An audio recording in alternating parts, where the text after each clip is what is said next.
I like the fact that every time I start a call, I have to click the button to say that I want to see the chat, even though every single time I start a call, I do that. Yeah, of all the work they've put into Skype, they've never decided to make that persistent. Yeah, God forbid an application remember anything that you do to it. It's born anew every launch. Happy birthday. We have important things to talk about, so we should dive right in. How's the Tesla? Not that different from my opinion of it last week. It's amazing. Like it's just amazing. I really am appreciating it more and more every day, and I already appreciate it quite a bit, so that's saying a lot. I'm very happy with the decision I made to go with it. I'm also very happy with the one I chose to get, not getting the faster one with less range for a lot more money. I'm just very happy with it. Now tell me about, you tweeted earlier today as we record that you put like this little teeny tiny USB stick. What is this all about? Is this to put like 3 fish songs? Because it's like a 30 gig stick, right? So that's like 3 or 4 fish songs? It's 128 gig sticks, so it's 6 fish songs. Ah, fair enough. I don't actually need 128 gigs of storage in my car, but it was like $10 more than the one I needed, so it's like, okay, just in case. I'm sure I will have some reason to use 128 gig USB stick. It was like $40.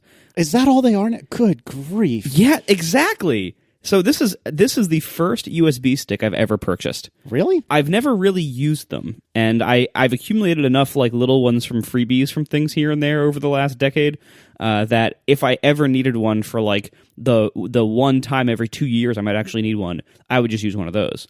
But none of them were big enough, and if you wait until 2016 to buy a USB stick, USB sticks are really good and are almost free. So I wanted something very, very small because this is it's in the center console of the car. It's like in the passenger compartment, so it's visible and it protrudes from a little port.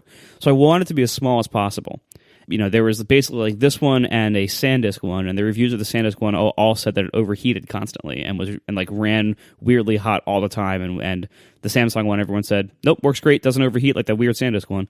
So I went with that, and the only downside of it, it's incredibly fast. It's USB 3, and it has really high quality flash in there because Samsung is really good at flash. I also have a Samsung external flash drive just in a 2.5-inch enclosure for my computer because they make 2 terabyte SSDs now for like $600. And granted, $600 is a lot of money, and 2 terabytes is not an earth-shattering amount of space in 2016. However, a 2 terabyte SSD that exists at all, let alone is an affordable price, is quite something. Yeah. So I'm very happy with that because it is totally silent and very, very fast. And so I store all my media on there. Anyway, so this little Samsung stick, the only flaw in it is that it has this giant Samsung logo written on the part of it that sticks out. So I just sanded it off with some, light sandpaper in about 5 minutes that I found in my garage, and it's great. Course. So now it's a nice blank USB drive that is perfect. Turns out USB sticks are kind of useful sometimes. So anyway, the reason it's there in my car is because the car has the ability to, like many modern car stereos, to browse folders of MP3 files that you put on USB storage media. And I don't think, I have to double check, but I was pretty sure that it didn't have the ability to use like the iPod music browsing interface from the iPhone when that was plugged in.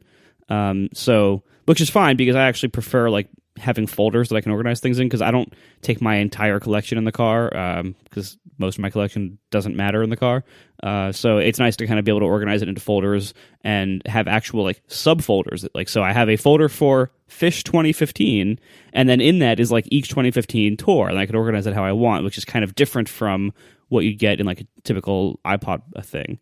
And it plays the songs in order, which, thank God, it's amazing. I don't know who designed whatever system many other car manufacturers and head unit manufacturers use, where whatever you insert, it plays the songs like alphabetically by song title. Whoever wants to hear things alphabetically by song title. There are 2 orders that you're allowed to play things in. Either the order that they are on the album or shuffle. Nobody ever wants any other order. Yeah, see, I don't remember how much music I have in my car. I only have about 12 gigs that's available to me, I believe.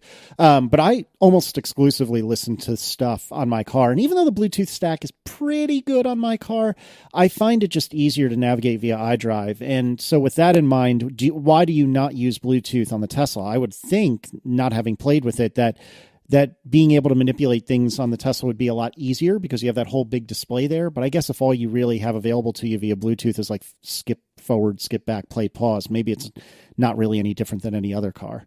You're right that having the big display there actually does make it much more useful when you're doing things like navigating a USB stick full of folders and stuff. So that is awesome on there. You are also right that Bluetooth is very limited in its interaction, and making this problem worse, Tesla's Bluetooth implementation isn't particularly great. It's an okay one, but there's a couple of shortcomings. The biggest one to me is that it doesn't display the time elapsed or remaining, which is really annoying for podcasts. More humorously, there is some method to transfer album art, and many Bluetooth stereos will show album art as transferred from the end. But I think that's actually an Apple extension to the standard or something. Anyway, it doesn't matter. Tesla doesn't support the album art extension or whatever displays album art over Bluetooth. So instead, they show you the album art from some kind of central album art database of a fuzzy match of whatever title is being supplied by the device. So it tries to be smart, but then you end up with completely nonsensical, random, often like slightly risque album art when you're listening to like Back to Work. It's like it makes no sense. Like the other day, it was like Back to Work, and it's showing like some like girl in a bikini and like some album. I was like, you got to be kidding me! Like, and then I'm driving around like I'm like in my son's high school or preschool parking lot, and there's like this bikini girl showing on my dashboard. I'm like, oh my god, I gotta listen to something else. That's not gonna work. So yeah, that is very strange. I hope Tesla improves that shortly. I'm not keeping my hopes up here because I know that chances are this will just be how this car is for most of the time I have it, because nobody cares about this area of the software except me. But yeah. Well, you've said you'd never work at Apple. Would you work at Tesla? I mean, I don't really want to move to California for a job. However, I actually did. I was thinking recently, like, would I be interested in working for Tesla? And I think it would be actually potentially very interesting. It would certainly give me pause. I would certainly consider it. Not to work on any of like the fancy electrical stuff because I'm not qualified and also don't care. But in order to work on like the in-dash software, the touchscreen software, the interface, the media stuff, maybe. I don't know. Maybe. What if you had to leave the house? Change the answer a little bit? Maybe a little. Could I bring hops? No. Like a job where you get up and you get in your Tesla and you drive to the office and you do your work there and then you drive back home and you have to do it Monday through Friday. And when you take vacation, you have to tell them, and you get a certain number of those a year. I'm reminding you what a job is in case. If I can wear my slippers and if I can take naps at the office, then yes. Slippers, I don't know. I think, although we have some people at work who wear socks and some people at work who are barefoot, but I feel like that is not the norm. Do you ever rock either of those looks, John? No.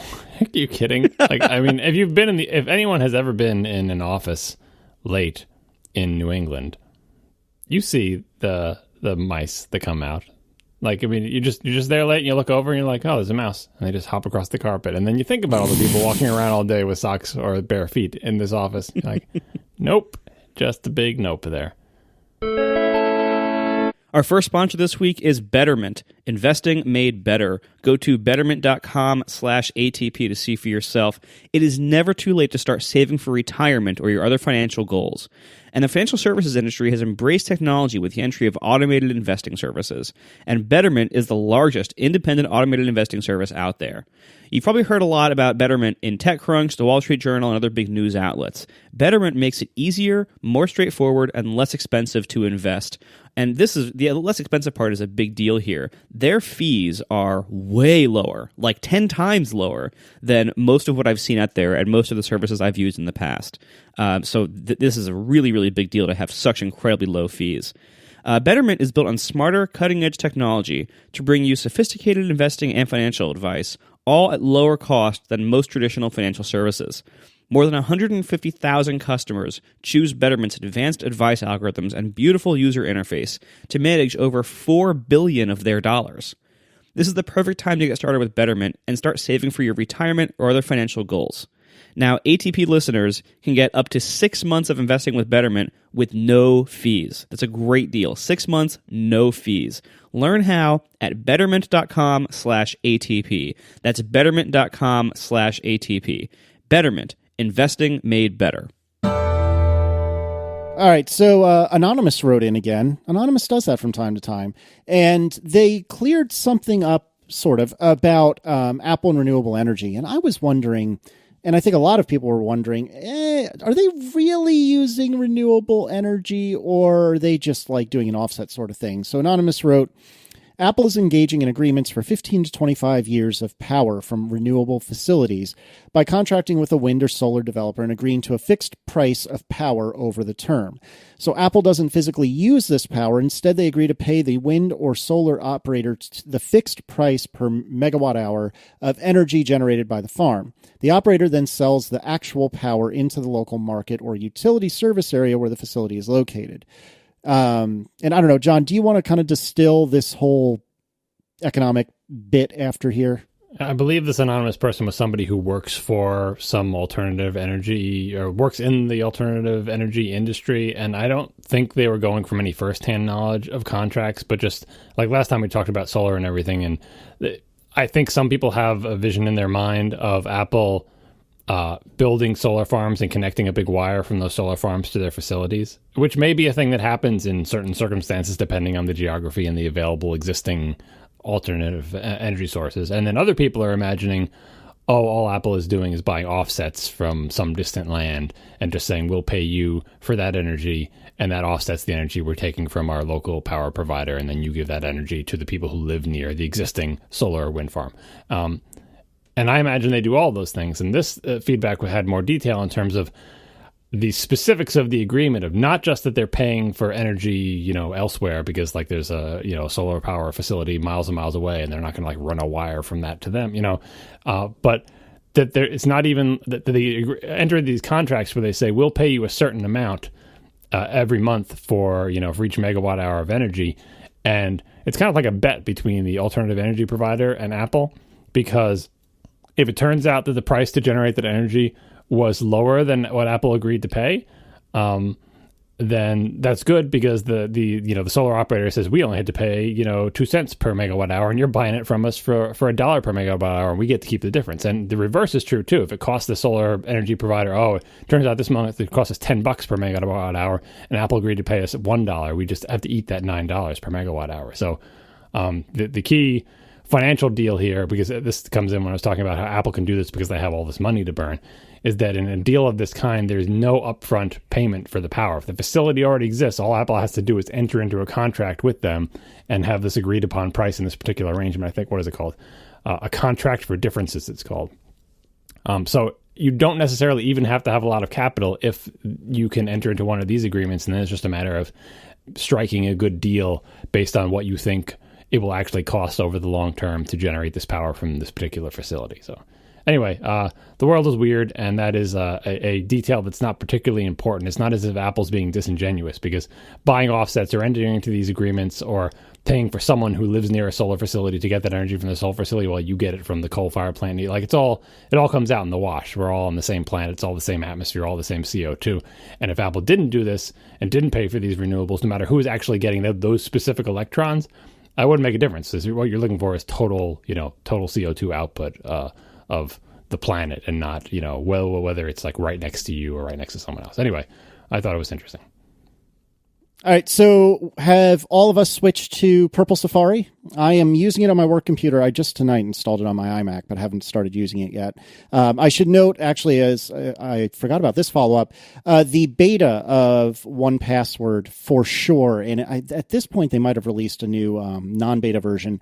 But anyway, the beta of 1Password supports the new Purple Safari. So if you are having the same woes that I was, you can run the beta. Additionally, there's a switch in preferences that a couple people wrote in to tell me about, and forgive me because I don't have either your names or the preference in front of me.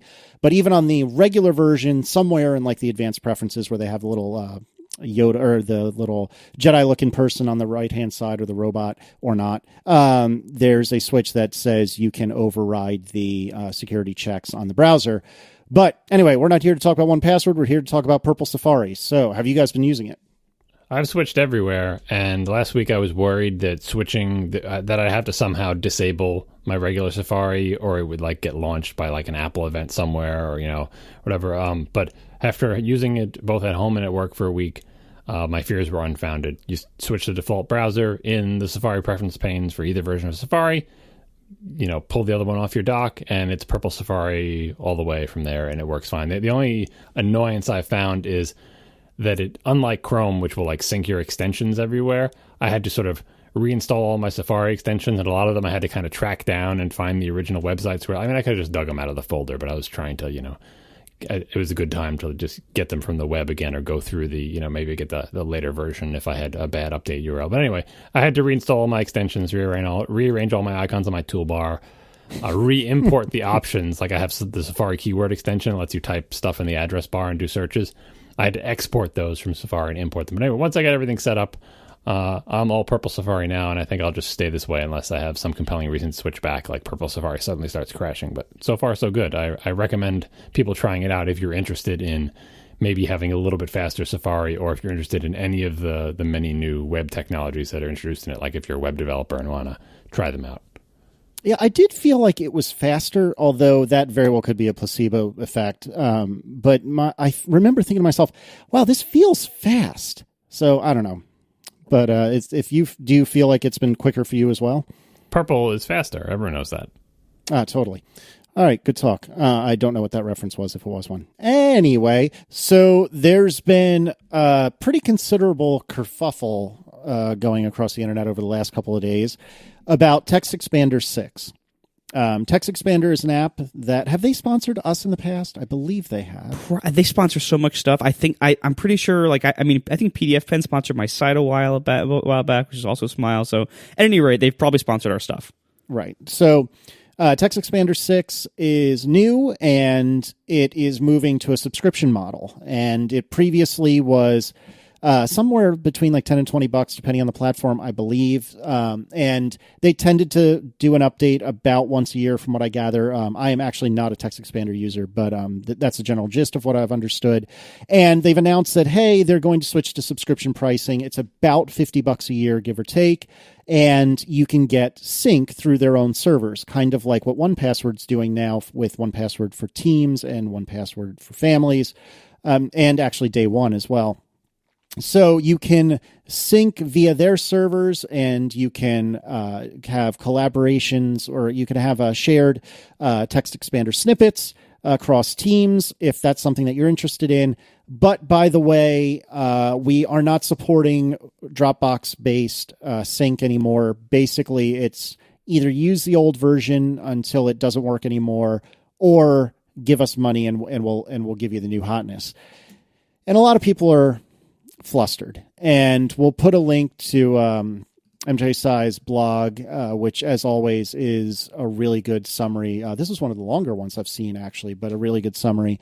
And it kind of goes through a lot of different reactions. And I think the general summary is those who are developers or no developers completely understand it and are probably willing to pay for it. But those who are just users, or can kind of put on their user hat, it's a tough sell, because unlike 1Password, they're kind of taking something away. 1Password it will continue to let you use Dropbox, at least for now, and it seems that Smile's taking away that option for any future versions. So I don't know. I don't really have a lot to say about this because, like I said, I'm not a TextExpander user, but it's certainly a tough thing, because how do you make money in the App Store these days? I mean, it's not easy, is it, Marco?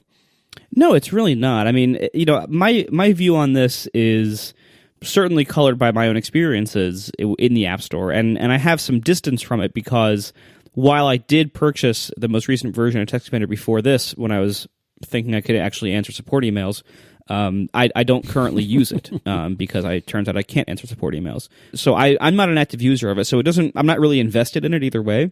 And at the same time, I also now sell an app with subscription pricing, sort of. I see why a lot of people are mad about this.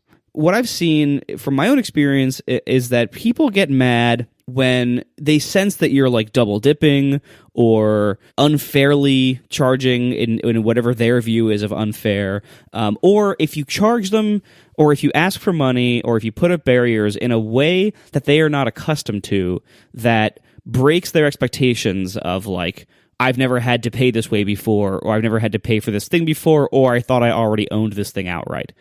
And this is all very, very tricky these days, because the reality is people's expectations of software where you buy it and then you can use it for a while until maybe there's an upgrade a few years down the road, and then you buy the upgrade maybe at a discount. People's expectations of that kind of software is that you pay once and then you have it. And at the same time, though, they also expect updates to it. They expect you to be fixing bugs, to be providing compatibility for new versions of the OS, and possibly even adding features all within that same initial price they paid. Somewhere along the line, like that doesn't work. They are the people are thinking of the benefits of the software and the responsibility of the software makers as a service that is constantly provided over time for their one initial purchase price. But of course, they get really mad if you want them to pay on a subscription basis for what they're really getting, which is subscription benefits. It's kind of hard to not do that in some way or another if you're the software vendor. You are having ongoing costs. You're having costs as a service, whether you're running servers or not. It's like you're having costs of just ongoing maintenance of this app and advancing it, moving it forward, keeping it working, improving it, etc. So there is this disconnect between what people are willing to pay for, which is they want to pay once and own it forever, but also that if you don't give them constant updates, they will hate you even more for that. And they certainly don't want you to go out of business. They really hate when you do that, or when you pull a product. They really hate that. So that's worse. So they want you to be there and to be providing updates on a regular basis and to fix any bugs that crop up and to improve the product and to make it work whenever there's a new OS. They want that, but they don't want to pay more than that one time up front. So obviously something has to give here. So I don't begrudge the idea of subscription pricing. I do think, however, that this particular case, I don't think they did a very good job with it. And I'm not too close to it, so maybe I'm wrong, but I think the reaction of a lot of their customers that I've been hearing about from today, that might back it up that I'm right. What TextExpander has done is they've transformed from what was the price of the app, like $35, something like that? I don't know, to be honest. I thought it was closer to 20 originally, but I very well could have that wrong. Whatever it is, I think it's somewhere in that range, right? It has transformed from that into a required $5 a month service. So it's a pretty substantial price increase, as well as the justification for this service being something. They justify it by saying, oh, well, now you can share your snippets with coworkers or family or whatever else. And it's like they took away the problem or the solution they had for syncing for your own personal stuff between your own computers, which was syncing via Dropbox or BitTorrent sync or whatever other options they had that you could sync pretty much any way you wanted to. But I think a lot of people did Dropbox syncing. So they took that away. And now they're saying, now you have to pay us a lot more than you were paying before, but you will get these benefits. And the problem is those benefits were things that most of their customers, at least who we're hearing from, and I don't know if this applies to their entire customer base, but the customers we're hearing from don't really want those benefits. They don't really care about those benefits, and they're not going to use those benefits. So the reason everyone's mad is because not only have they changed the model in a way that a lot of people don't like, because a lot of people just don't like subscription pricing. And I totally get why people don't like that. I don't like it either, but I also don't like software that goes out of business or that can't afford to keep updated or anything else. So it's hard. I recognize the way that software developers really need to have some model that provides recurring revenue over time for users who are using it all the time. Whether you do that via occasional upgrade with upgrade pricing, or whether you do it via a monthly subscription or some other scheme, or whether you do it with ads, somehow you need to have some way to make money from people over time, not just once up front. Yeah, I don't think you need to be deep in the developer community, the mindset, certainly Marco's coming from, and all of us, because we know developers and we talk to developers and we have that perspective. But I think for this particular change, I think you could take just anyone from business school and throw them at this, and even if they don't understand what software is, I think it looks like so many other business decisions. So from my perspective, what they're doing, and it explains a lot of the anger that Marco just talked about from the customer's perspective at the very least, is they have a customer base now that uses their product. If you were to survey those customers and say, how much value do you get out of using TextExpander? A lot of them would say, maybe I get $45 worth of value out of over the lifetime that I've been using it. Some of them would say, maybe it's like asking, like, how much would you pay? If we say, we take TextExpander away from you, and to get it back, you have to pay some money. Obviously, if someone like uses it to answer support email, for example, or like does a lot of repetitive emailing, or uses very sophisticated features where you fill in the blanks and everything like that, they're going to say, this is the main tool I use to make my living. Like, it is an essential part of my workflow. If TextExpander was gone, I don't know what I would do with myself. It is incredibly valuable for me. The fact that I paid $45 for it last year is like the steal of the century. Like, this is literally how I get all of my income. And the dream of any business school major is like, can I charge that guy like $3,000 and then charge the guy who's only going to use it twice a year like $5? Like, can I charge every customer the maximum amount they're willing to pay for this software? Yeah, the answer is you can't do that because we don't know how much it's worth or whatever. But what you can do, and what it seems like TextSmile is trying to do with this one, is say, we've got all these customers.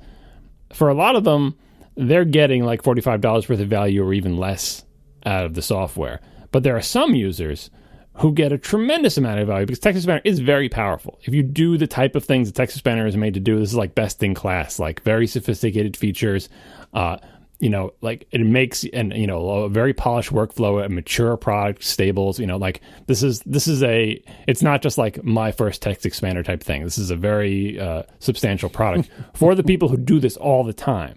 And you say, I would rather just sell to those people for a much higher price in a way that we can continue to sell to those people essentially forever as long as those people exist, because they're doing it for their job and we're going to provide them this tool to do their job. And the same kind of like Photoshop type arrangement. Like, you're a graphic designer. You use Photoshop to make your living. And we will give you the tool to make your living. And so you will subscribe to Photoshop because it's a bargain to you to pay, whatever it is, $100, $200 a year to make thousands upon thousands of dollars as a graphic designer every year. And if we took away Photoshop, it would seriously impair your productivity because you have to learn a new program and so on and so forth. So it's like TextExpander is saying, thanks for all the participation, casual TextExpander users, but we would much rather sell to the heaviest TextExpander users at a price that they find justifiable, and that we feel like is the most sustainable, the most profitable, like whatever, we're going to make it up in lack of volume. Essentially, it's the opposite of we're going to make it up in volume. I just want the good customers, the ones the power user customers. And so why people are mad is TextExpander basically saying to them, not really, but basically saying, we're not that interested in your business anymore. If TextExpander was only worth $45 and you want to use it for 5 years, that's not the type of customer that we want to serve. Maybe it's because they feel like they can't serve it. Maybe, I don't know what the motivation for it is, but even if they were doing great, they could say, we're refocusing our business on the pro TextExpander market, right? And so everybody who wasn't a pro TextExpander is like, but I like TextExpander. Like, I don't use it that much, but I really like it. And now you're telling me I've been priced out of this market. Like, because you want those other customers. And that can definitely make people mad. But what I keep thinking is, do those people getting mad, does that affect TextExpander at all? Like, that's the business. You try a business model and you see, are there enough people who are willing to pay $50, $60 a year for TextExpander to make up for all the people you're losing who wanted to pay, $45 once and use it for 3 years? That's the experiment they're running.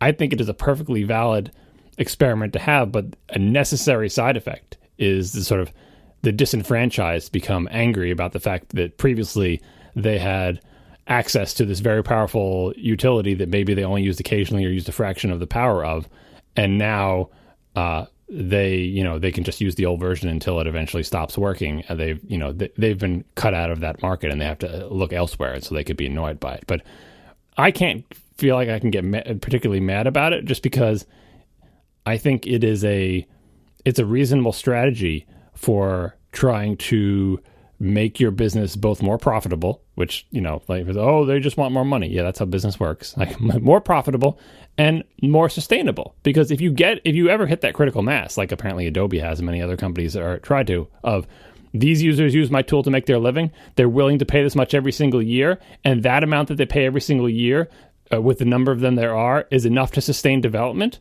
You can do that essentially indefinitely. Like, as long as, a competitor doesn't come and steal your thing, or your product doesn't become moot because everyone uses mind control, or, so many other things can affect you. But at the very least, you've got the basic inner workings of a sustainable business model there, which is a refreshing change after the sort of boom bust, viral hit, throwaway application, things that the app stores have brought on, where it's like, I got to make a new app every year and it's got to be a big hit. And if it isn't, we're going out of business. It's so much more comfortable to be able to have loyal customers who pay for your product, and they're paying for your product every year, pays for your development, and you just do that. If that really works out for them, if they end up making more money from this, that's fine. I think there's a couple angles to this to reconsider, though. First of all, and I know you didn't say this, but for people thinking this, you can't just say, oh, they just wanted to make more money.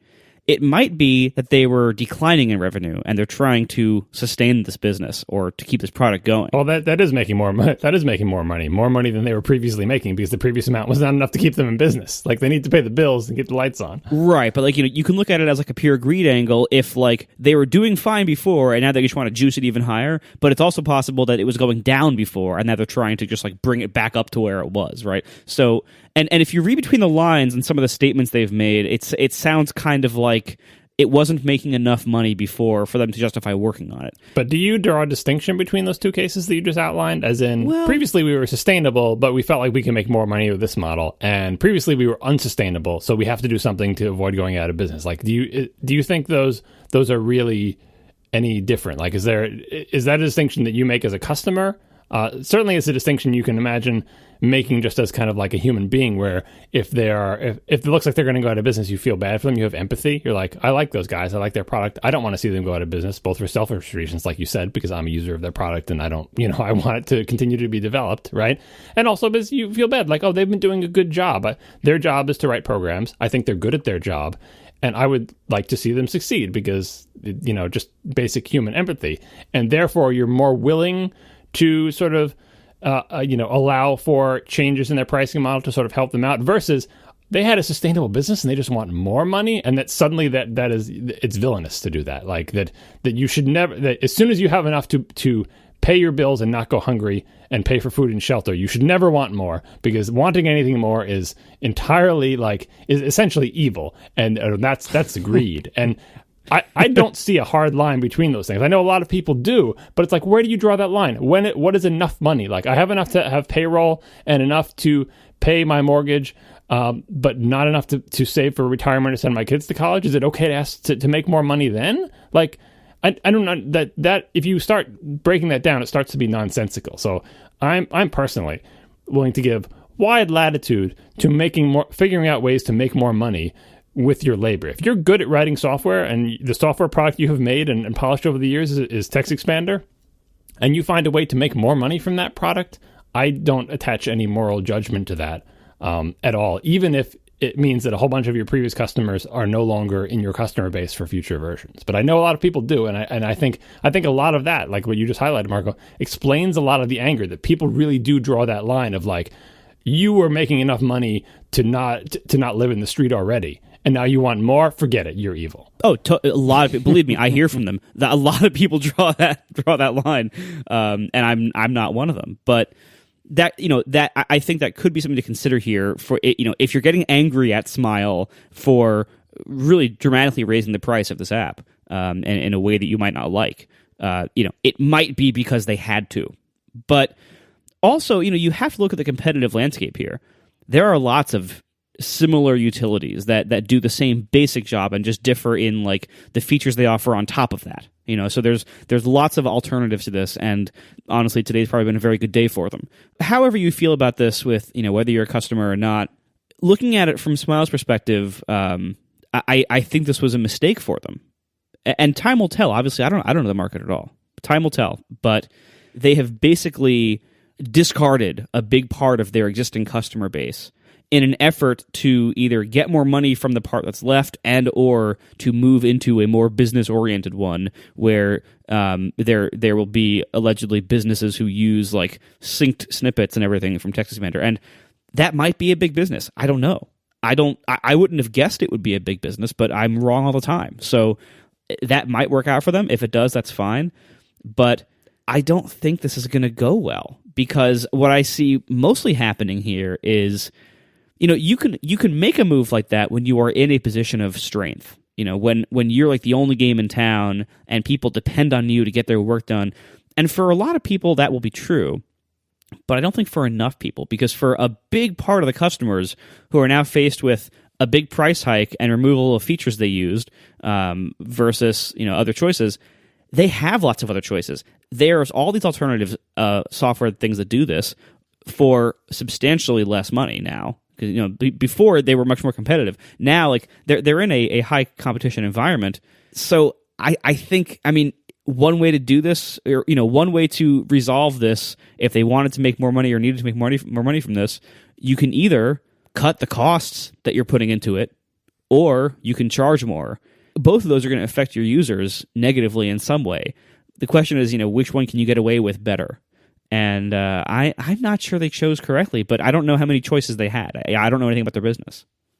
Yeah, the natural consequence of this, if you just keep playing it out, is that, it's like someone gets the idea, we could be enterprise software. We could charge minimum 5 figures for any installation of our thing. Like, why not sell TextExpander into, the sort of large email-based support networks of like where if you're a very large company and you just have to hire like literally hundreds and hundreds of people to answer your support emails and everything, you'd want to give them tools to do their job well and sort of standardize on basic snippets and templates and so on and so forth.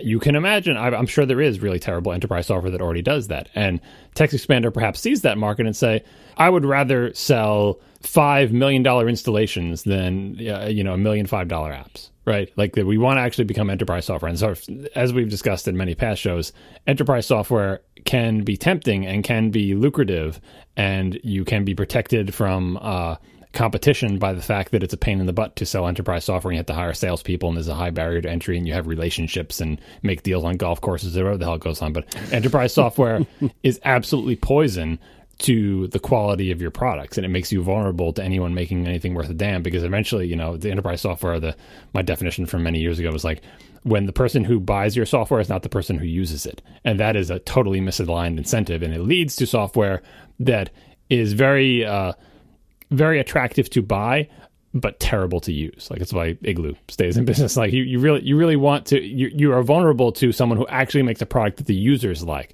because eventually even enterprise users start to revolt and bring their iPhones to work, or bring their Macs to work, or bring whatever product they think is not a piece of crap and use that instead. So not that I'm saying TextExpander is suddenly a terrible, Oracle or SAP type company, but that is, if you just keep playing that out and say, instead of mass market, low price, let's do much smaller market, much higher price. And it could be, like you said, Mark, if it's a crowded market for TextExpander type products, how does TextExpander differentiate? What do they have that the other ones don't? Maybe what they have is, we have a very sophisticated feature set. We want to be the pro TextExpander product. We're going to leave the consumer market to our competitors and let them fight it out for, the thousands and thousands of people who want to pay, 5, 10, 15, 20, 30, 40 bucks. And we want to move up market and just keep the sort of high end, the people who are willing to pay more for a better, more sophisticated product, because it's part of how they do their job. I don't know how to handicap it either. Like you said, Marco, neither one of us knows like the intimate details of the TextExpander market landscape or whatever. I have the same feeling that this doesn't seem like a power move to me. This seems like something they would do because they were having trouble sustaining. I do agree that the alternatives you laid out are there. Like, maybe you just lower your costs. Maybe they had hired too many people. Maybe, I have no idea how big their staffing is there.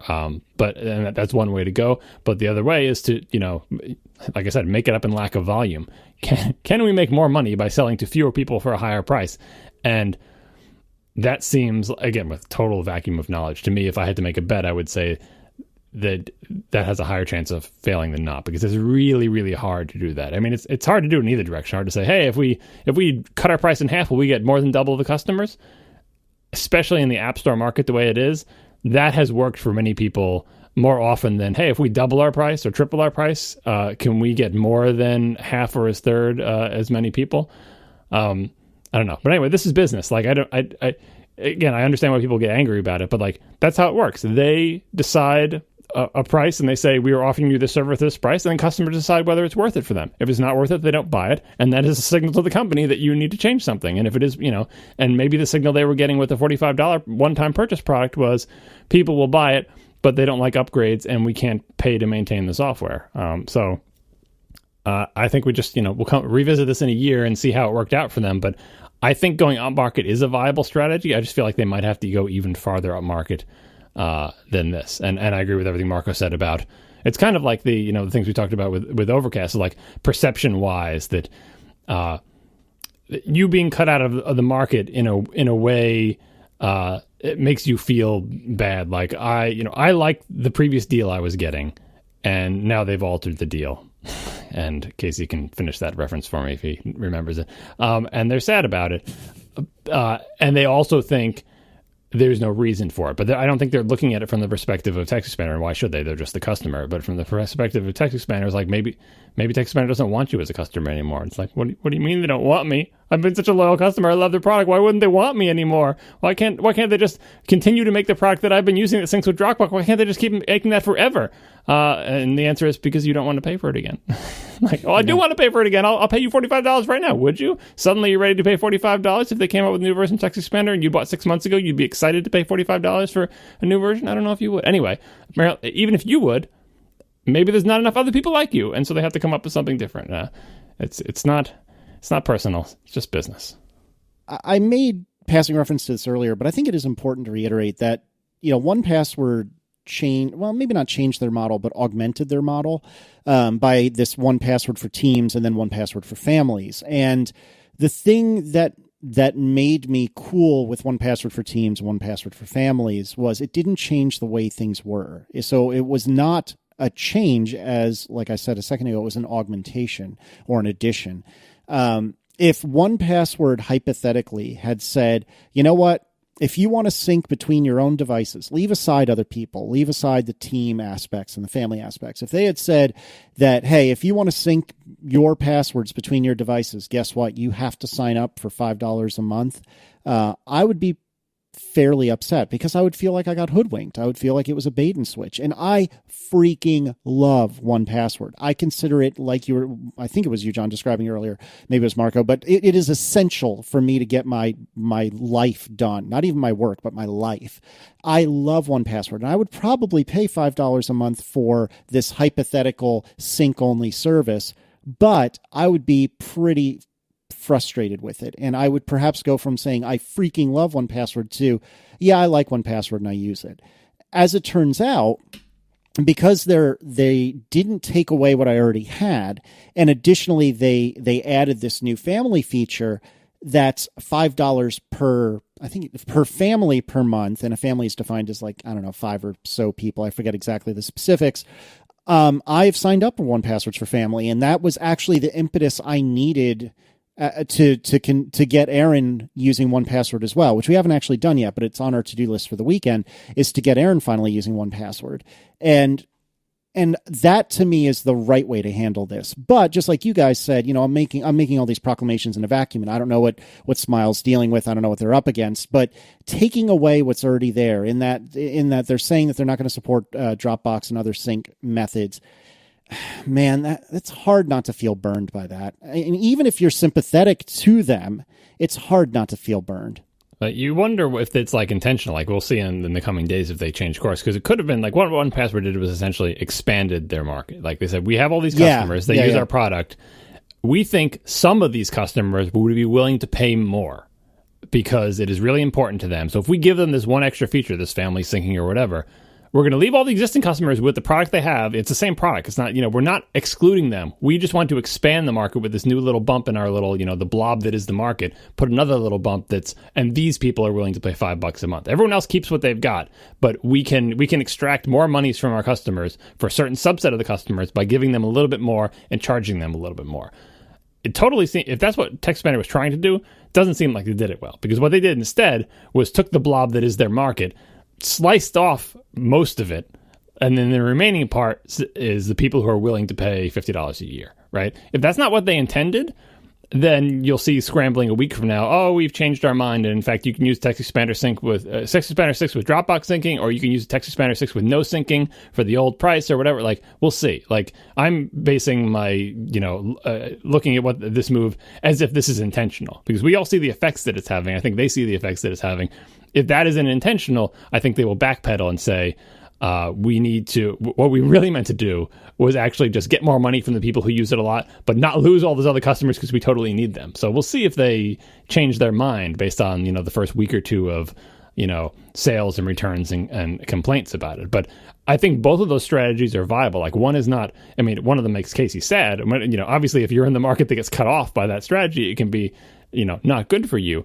But in the end, it doesn't, from the company's perspective, it doesn't matter, except for perhaps long-term brand loyalty decisions. But again, if you're going towards the high-end or enterprise, the enterprise people may love you even more. If you add all these superpower user features, like, hell yeah, I'll pay $50 a year. This is how I make my living. Sure, sign me up. And especially if they realize year after year that this means new versions come out regularly, bugs get fixed, better, whatever. But yeah, as with all things, you can't assume omniscience on the part of either party here. So it's possible that they just didn't anticipate the backlash, and I guess we'll find out in next week's shows or the week after.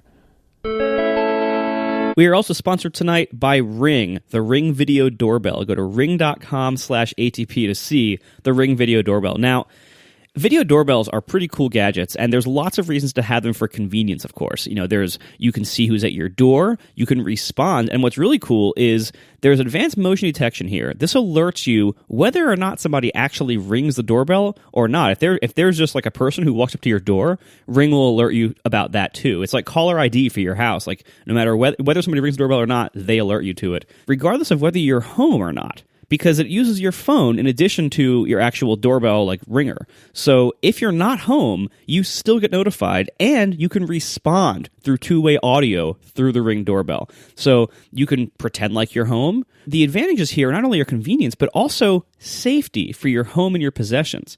Because Ring has found over 95% of home break-ins and burglaries happen during the day. And burglars usually start by ringing your doorbell to see if somebody's home. And of course, if they're home, they generally move on, right? So with the Ring Video Doorbell, it can actually be a security benefit as well, not only showing you when people walk up to your door and having a record of that, but also it can help deter people. First of all, they know they're being watched once you respond, and they'll think you're home, and so they'll move on. So in addition to all the incredible convenience features of having a video doorbell, it's pretty great for home security as well. You missed the essential feature of this. So we talked about home security and, if you're not in the house. The key one is, for the ultra lazy, you can answer the door without getting up on your couch. You can send away solicitors. You can, tell the delivery guy to just put it on the doorstep. You could, you can see who it is and decide to pretend you're not at home, all while you just sit in your living room watching TV. I love that. That's what you took away from this. Yes, this is a laziness enabler. You don't have to get up from your couch. You can just pick up your phone and go, no, I'm not answering that. Nope, sorry, I'm not interested in whatever you're selling, Yeah. Oh, they're only robbing the Civic. It's fine. Yeah, no. So check it out today. It can work with your existing wiring for your doorbell, or they also have a model that uses a battery, so you don't need to wire it. Go to ring.com/ATP. This is widely recognized as a great gadget by Time Magazine, USA Today, to name a few. Listeners get a free expedited shipping rate by using our code. So if you go to ring.com/ATP, you get free fast shipping. Check it out today. With the Ring Video Doorbell, you're always home. Go to ring.com/ATP now. Thanks a lot. This actually segues into our next topic, slightly unbeknownst to Marco, although he's probably the one who wrote it there. Because I think this is a good time to bring this up, what with me having my iPod stolen out of my car. By the way, speaking of my iPod being stolen out of my car, one thing I forgot to add when you guys were talking about your various ways of trying to play folders full of MP3s like it's 1994 in your cars. Why do neither one of you do what I had been doing, which is take one of the many old iOS devices that is no longer useful for anything, and connect it through USB to your car and just leave it in there permanently, aside from the fact that you're afraid it's going to get stolen out of your car? Setting that aside, if you do that, you will get all the things you talked about, like a real interface to playing things, hopefully reasonable album art, not worry about it accidentally doing things alphabetical. If you park your car close enough to get Wi-Fi from your house and your thing has iTunes in the cloud thing synced, you won't even have to bring the thing back in to put your new music on it. Your new music will just sync to it silently when you drive your car home and just let it sit there, right? That seems like it would solve all of your problems, assuming you had a place to store the connected iPod and all that. Is that not something you guys are interested in? No, definitely not. I don't want another thing to manage. I would either use the stuff that's built into the car like I was describing earlier, because I actually don't have a problem with it. Or if it's not already in my car, then I would just use Bluetooth on my phone. But what are you managing, though? Because, so literally, my thing is just, it's plugged in a closed compartment, and I never even see it. And like I said, now that I park within a Wi-Fi range of my house, it gets my new music on. If I buy a new song, that song is on my car, like the next time I drive it. There's nothing to manage. You don't need to recharge it because it charges when you drive your car. I get all the features that you would expect, like on my on-screen display, showing the artist, the album, the whole thing. It even shows, Unicode characters and the titles correctly. Like, everything just works, and this is a Honda Accord. I'm assuming all your fancy BMWs and Teslas have the same ability. The only downside is you got to have an iOS device, which is way larger than the little tiny thumb drive that Marco has. So it turns out Tesla actually does not support iPod USB interfaces. Oh. Like, they only support either USB folders, like USB file browsing, or Bluetooth. They're preemptively spiting the Apple car. Maybe. You're going to compete with us, Apple? Rumored to be possibly in the future competing with us? No USB support for iPods. I mean, it also could be possible that, either A, they haven't gotten to it yet because they're a little bit new, or B, they just probably think, the future is Bluetooth anyway for that kind of role for most people. So it's kind of, it probably isn't worth the trouble to build that into a car that, you started the media system platform only a few years ago. Yeah, I mean, you could also do the same thing. Like my iPod that I have plugged in with the USB interface, I could leave it plugged into USB just for charging purposes, and then have that connect through Bluetooth. Yeah. Anyway, sorry for that derail. The topic that's related to the Ring doorbell is, quoting the show notes here, presumably written by Marco. Marco's recent experiments in home automation, surveillance, and general madness. I'm adding that last part. Yeah, this was my grab bag of topics if we ran out of time or ran out of topics today and we wanted something else. And you moved it up. But we didn't run out. I shuffled it upwards because I see your tweets about can anyone tell me how to find a replacement for 3-way light switches that will respond to voice commands to my Amazon Echo? And it sounds like you're really going off the deep end as is your way. So I actually do want to hear about it. Okay, so let me preface this by saying, and I think I said this last week, that earlier in I forget when it was, whether it was our Thanksgiving episode or whether it was after the New Year. Sometime we were in a positive mood, and we were expressing what we're going to do in the future or this year or whatever. And one of the things I said was, because I had been having trouble getting excited about a lot of stuff coming out of Apple recently, I decided that, I wanted to start exploring more outside of the Apple ecosystem, just other stuff, other platforms, other exciting things happening in technology that aren't from Apple. And so the Tesla obviously was contributing to that quite a bit. But also, I've recently decided, let me explore past Siri, and everyone's saying the Amazon Echo is really good. So, what the heck, I'll try. Our friends have had one for a while, and whenever we're over there, I always would think, that's kind of really awesome. You just talk to it, and it plays good music, and it just seemed, and the voice activation was really good and fast and always worked. And we're like, that's kind of incredible. Being accustomed, I'm going to try to not make this negative about Apple, but just, being accustomed to Siri from Apple, the Amazon Echo, by comparison, is extremely fast to recognize what you're saying, and can recognize it at a seemingly much higher success rate for me, at least, and in the environments I've seen it. And even in conditions that you would think would be hostile, while it's already loudly playing music in a loud room and you are 12 feet away, it can still recognize you most of the time. So that it's actually surprisingly good. If you've only ever used Siri as your voice control baseline, it really is surprisingly good. I would say in many ways substantially better. Probably not every way, but in the ways that I use it for, it is substantially better. Anyway, so we got an Echo. I decided, what else can this thing do? And it turns out when you're not in, similar to what I discovered with USB sticks, when you're not in the Apple ecosystem, nothing costs any money. You can get a ridiculous number of like smart objects and things with ports or Wi-Fi in them for almost nothing. So, for instance, one of the things we just got was Amazon Dash buttons, which it seems ridiculous. For $5, which becomes a $5 credit once you use it, so for basically free, you get a little button the size of like a keychain with a sticky back, and it comes assigned to a certain brand's products. Things like Charmin for your toilet paper, or Bounty for paper towels, or razor blades or whatever. There's just a button on it. There's no screen. It's just a single button. You stick this wherever you store these household objects, and when you are running low, you hit the button. It automatically orders more of that thing, whatever you've assigned it to order from that brand, from Amazon, and it comes in a couple days. So I have one for paper towels, and I have one for toilet paper. Wait, now let me interrupt you right there. Genuine question. Yes. If there are like 84 different flavors of Charmin, so to speak, do you like specify what one it is that you want? Yes. And you can go on the site, and you can with each dash button, there's like a little green thing. It looks like a banner ad, and so you miss it the first few times, but it's not a banner ad. There's a little like green banner right below the item description on each dash button, and it says like view what this button can order. And you can click on that, and that'll show you before you even buy it. You can see, like, make sure that it can order the thing, the version of it that you use. And then when you set it up, it's kind of crazy. So it's this little button thing with no screen and with some kind of long-lasting battery. It's a permanently installed, I think, battery. It's a Wi-Fi device, so it has to be pretty hefty, like lithium something or other battery in there. Anyway, how do you pair the thing? Normally, these things, many of these smart objects, they will create their own little ad hoc Wi-Fi network. And so you launch the app on your phone, you join your phone to this stupid thing's Wi-Fi network, and then it auto configs with the app. The app tells it your real Wi-Fi network's password, and then you click back over, and it sucks.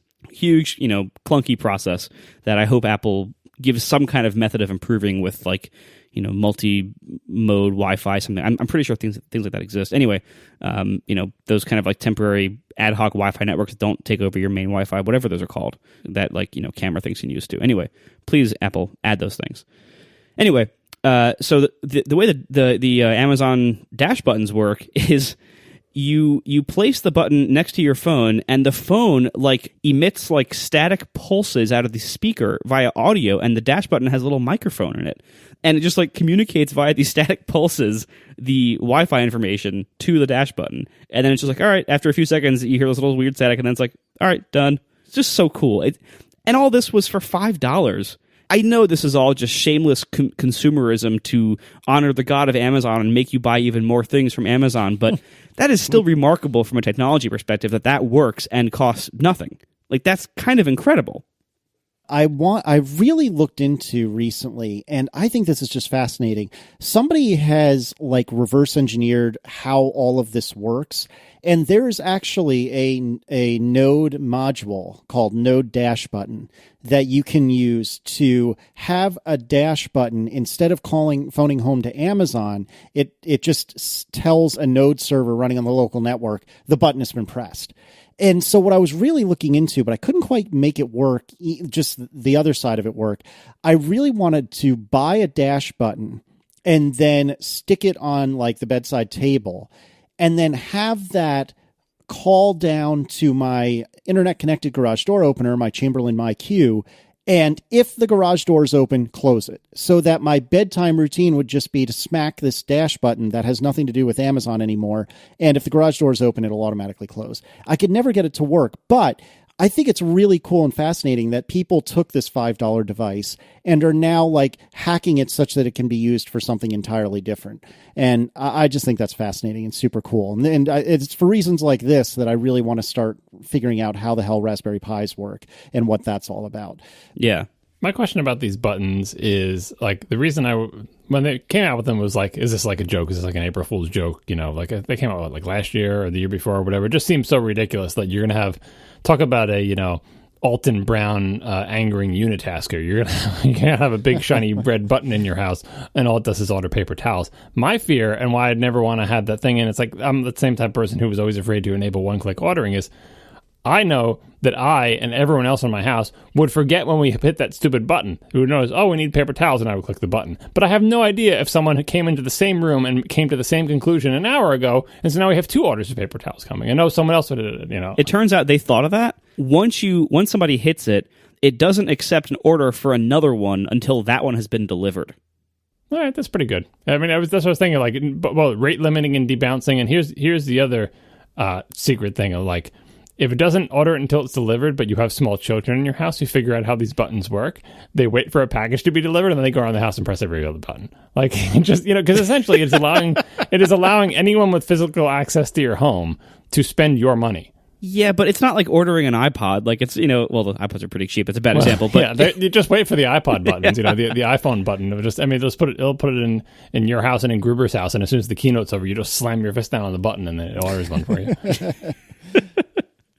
That's the new method of trolling. Is you visit somebody's house, and like when they're like in the other room, you go pushing all their buttons to order all their paper towels. All right. So these dash buttons, these are entirely independent of the Echo, other than the fact that they're all made by Amazon and hook up to your Amazon account, right? Yeah. That was just totally an aside that I'm now like giving Amazon the benefit of the doubt and trying some of the stuff that they're doing that's all crazy. And after the Fire Phone and after some of the really crappy Fire tablets, it's easy to write off Amazon's hardware efforts, but they're getting better, and they're kind of getting remarkably better at some things. And I think writing them off completely is not wise, because they are going to keep making a lot of duds, I'm sure, but not everything they make is a dud, and some of the stuff they make is actually pretty cool. Anyway, so I have some Belkin Wemo switch to outlets that I'm using to switch some lamps. Yeah, can you explain that to me? Because I understood that you were trying to make it so you could say words into the air and cause lights to go on, yes. But I don't know anything that connects those things other than the Amazon Echo is listening to you, and then presumably what happens after that? The Amazon Echo hears you, and what does it do? What does it communicate with? Is this like an open standard? Are they all Amazon products? I don't understand this world. Honestly, I don't know that much about it. I haven't looked that much into it. You go on Amazon's site and it tells you, like, here's all the things that work with the Echo. Some of the things require, like, a smart devices hub. Some of them don't. I've been only getting the ones that don't so far, just because why not? I bought a couple of Wemo switched outlets because the better way to do lighting is, if you can swing it, to use Wi-Fi light bulbs like LifeX or Philips Hue, that kind of thing. I haven't used any of those yet because the LifeX bulbs are too large to fit into the lamps in question, and the Philips Hue bulbs are not bright enough. I like nice bright bulbs, and even LEDs. I like to get like the ones that are like the 100-watt equivalent, rather than the more common ones that are more like a 60-watt equivalent. So they're just not bright enough. Anyway, so the way I do this is I keep my fancy bulbs, and I just switch the outlets the lamps are plugged into. Again, I don't know how any other system works, but the way Belkin's Wemo thing works is all just local Wi-Fi. And there's probably a way to connect it to a web service. I don't really care. There is. But right now I'm doing it on local Wi-Fi only. So you use their app to like configure the things using the stupid like join the Wi-Fi network thing. But then once it's configured, the Echo knows how to talk to it directly. So, the Echo just has support for whatever local protocol it uses over the local Wi-Fi network. And then you go into the Alexa app to configure the Echo. It shows all your compatible devices, and you can create groups. So you can say, like, Alexa, turn off all lamps, and it just says okay and turns them all off, and that's it. Sorry for anybody whose lights I just turned off. It's really cool. Like what's really cool about it is that it's fast enough and it works enough of the time that it's actually convenient. So part of my nightly routine, you're saying about your garage, like trying to eliminate steps from your nightly routine. Part of my nightly routine is, we're done watching TV for the night or whatever, so I go around locking all the doors, turning off all the lights, taking hops out, one last time in the backyard, so more lights go on and off, and then come in, lock. Any step I can remove from that process will save me like 15 seconds a day. And yeah, it's stupid to be talking about 15 seconds a day. This is obviously a position of like first world privilege here, but that's convenient. And when everything is so cheap, it's actually kind of compelling. I've effectively cut 30 seconds out of my nightly routine just by automating some light switches and being able to tell the Echo turn everything off at once. Will the Amazon Echo tell my children 8,000 times to brush their teeth and get their pajamas on? Because maybe I'll just say, Amazon Echo, do the bedtime routine. And then Amazon Echo will say, do you guys have your pajamas on yet? Or have you brushed your teeth? Have you brushed your teeth yet? Have your pajamas on? And you find them in their room an hour later playing with Lego without their pajamas on. Have you put your pajamas on? Have you brushed your teeth? That's the service I need. You could probably rig that up with, I have TCT or something. I bet you could. I bet there's something like that. I mean, the thing is, like, and this is why I really am enjoying the Echo, and why I do worry for Apple's presence or lack thereof in this market. In order to make this market succeed, what makes the Echo so good is a combination of having what seems to be a pretty awesome, solid, big data web service behind it, which is not something Apple's good at. Apple can do things like, keeping notifications running, keeping iMessage running. When it comes to a kind of web service that uses big data and AI type stuff, Apple is not as competitive as other entrants in the market. And it seems maybe that will change over time, but they're just not there, and they've been not there for so long after it began to matter, that it does seem like they're not capable of it, or at least they don't prioritize it. It seems like this is the kind of problem that other companies, Google, Facebook, Amazon, just do big data services better than Apple does. And what also makes this so powerful is all this integration with third-party stuff. And so Apple has HomeKit, but HomeKit is a much less successful program, I think, than what it needs to be. Whereas the Echo doesn't really care. Like, the Echo is kind of all-inclusive. It'll work with everything. They talked briefly about this on Connected this week on Relay. They were saying that there's some kind of like hardware requirement for HomeKit devices, and that Belkin's kind of balking at it. Amazon doesn't really care. Amazon works with everybody, and like Siri launched in 2011. It is 2016. There is still no Siri API. There is no way for third parties to integrate with Siri at all. The Echo comes out like not that long ago, like a year ago, last June or something, so almost a year ago. It is already full of third-party integrations. There's an API for a lot of what it can do. Not everything. There's still no music API, which means I can't make Overcast for it yet, but I'm hoping there will be soon. So it has tons of integration with all these third-party things, and anybody can go in and make like a speech response API to it, and it integrates with all this different hardware from all these different vendors. Amazon, I feel like they're in a better position than Apple is to really take over this kind of thing, because this is so dependent on both the big data web service and also tons of third-party integration. Yeah, Apple had the foresight to purchase the Siri research project company or whatever they were, like that they understood very early on that something like this could add value to their products. And I forget when they bought them, but obviously it was before it was actually released to the public. When they released to the public, with the exception of Google, I don't know if they were in the lead next to Google, but they were at the very least seemingly neck and neck with Google in terms of, we recognize this is going to be an important thing for the future, and maybe our thing is kind of crappy when it launches, because Siri certainly was. But at least we're not ignoring this market. And in fact, we're out ahead of a lot of our competitors. But like Marco said, and then what happened? It was like the Mac Pro all over again. Well, we'll make Siri better, and Siri certainly hasn't gotten better, but there's no reason Apple couldn't have done something like Amazon Echo years and years ago, because they had and Google has been expanding Google Now and to make it much more sophisticated and complicated than Siri. And we even have just random apps like this third-party Hound application that Merlin was raving about a little while ago. Like lots of other companies are, it's not early days anymore. Everyone is like, oh, some kind of intelligent agency you can talk to. Because basically, speech recognition has kind of crossed a vaguely good enough barrier, and then understanding of speech and breaking it down into meaning and figuring out what you mean, and not just translating into text and doing a Google search or whatever. That's getting more sophisticated, and it just takes a little bit more stuff to put it together into ways that allow the community, essentially the community of nerds and hackers, to come up with more uses for this thing. So Amazon Echo and all that stuff definitely seems much more nerd hacker friendly, if someone who wants to just toy with it and figure out what kind of cool things to do with it. And I'm sure, whatever, build whatever on you want. It's a pretty open protocol. You can reverse engineer it, just go, because they don't know, their approach is let's do stuff and see what sticks, right? Apple is just totally absent in this market, and you can say that makes sense because Apple doesn't make sort of tinker products for people who just want to hack on things. And if Apple wanted to have this product, it would be no, it has to be beautiful and elegant and integrated and blah blah blah. But if the end result is they just aren't in the market at all, or know what they do HomeKit and they say we have these strict requirements because your products must meet these stringent standards that we as Apple and blah blah. In the meantime, Amazon's just running off with it, and they're going to wake up one day and say, we could have had a substantial chunk of that market, and we just waited too long for perfection and didn't, just start releasing and iterating. Again, that's not the Apple way to do it, but I feel like in many other, Siri was like that. It was like, Siri's not going to be perfect initially, but it's important for us to get this out there because we feel like in the future, you telling your phone to do something is a feature that we need to have. And they were right about that. Every cell phone you buy now has some feature where you can speak to it and have it do something, either while you're driving to tell it to play a song, or if you're just lazy and don't want to go find an icon and tap something to just run a search or whatever. They all have that, and Apple recognized that.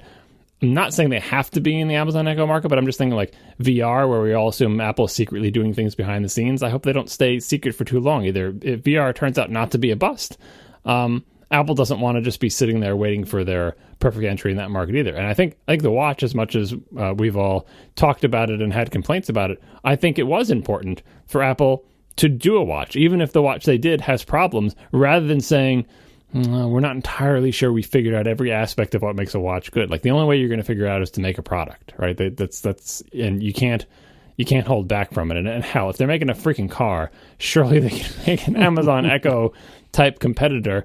And I think they could do a reasonably good job for it, if only because it would force them, like Margaret was saying, force them to work on their back ends more, as Siri has. Like, they have all those presentations of like, look, we're using these open source, data processing back ends for Siri, and we're all impressed by it, and we're talking at conferences. Like, Siri forced them to do that because it wasn't simple enough to use whatever they were using before. It was complicated.